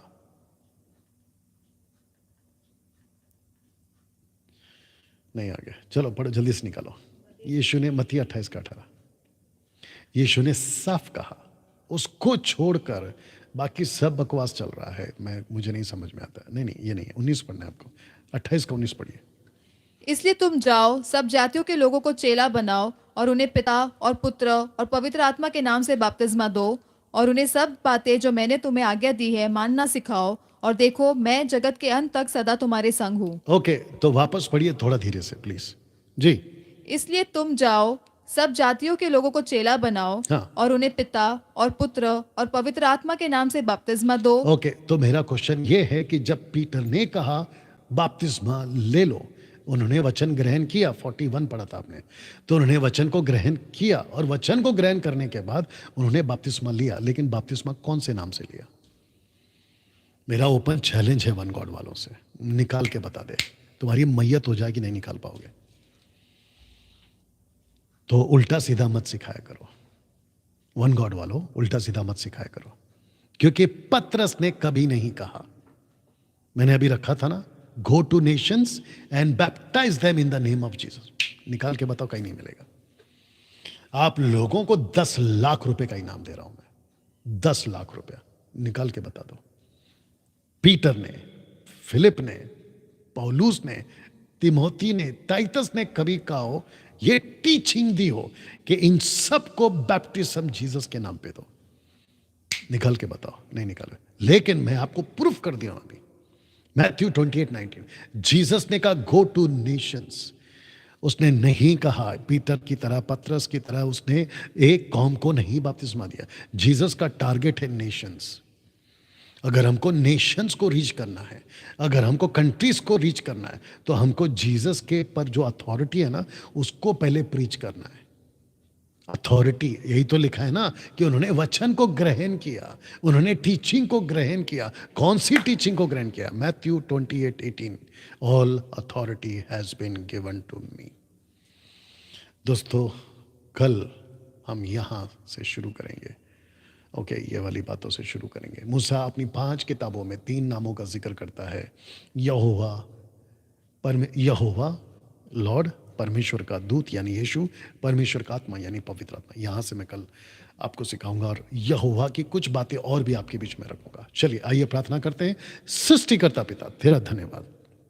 मैं जानता हूं आज अद्भुत बातें आपने लोगों के जीवन में की हैं प्रभु जी। जितने फेसबुक और यूट्यूब पर अभी भी बने हुए, उन सभी के जीवन में यीशु के नाम में अद्भुत कार्य आप अभी करें परमेश्वर। पिता, पुत्र, पवित्र आत्मा के नाम से मैं ये प्रार्थना करता हूं, और वो अधिकार जो यीशु को मिला है, प्रभु का, लॉर्ड का, उस अधिकार के साथ मैं कहता हूं इन सब का जीवन तेरे राज्य के लिए इस्तेमाल हो। ये प्रार्थना यीशु के नाम से, आमीन। चलिए दोस्तों, मिलते हैं कल ठीक रात 8 बजे। अपना ख्याल रखें, वीडियो को खूब शेयर करें, और मैं पूरी वीडियो को एडिट कर करके यूट्यूब और फेसबुक पे डाल रहा हूं। मैं चाहता हूं खूब शेयर करें। अपना ख्याल रखें, मिलते कल रात 8 बजे। जय मसीह।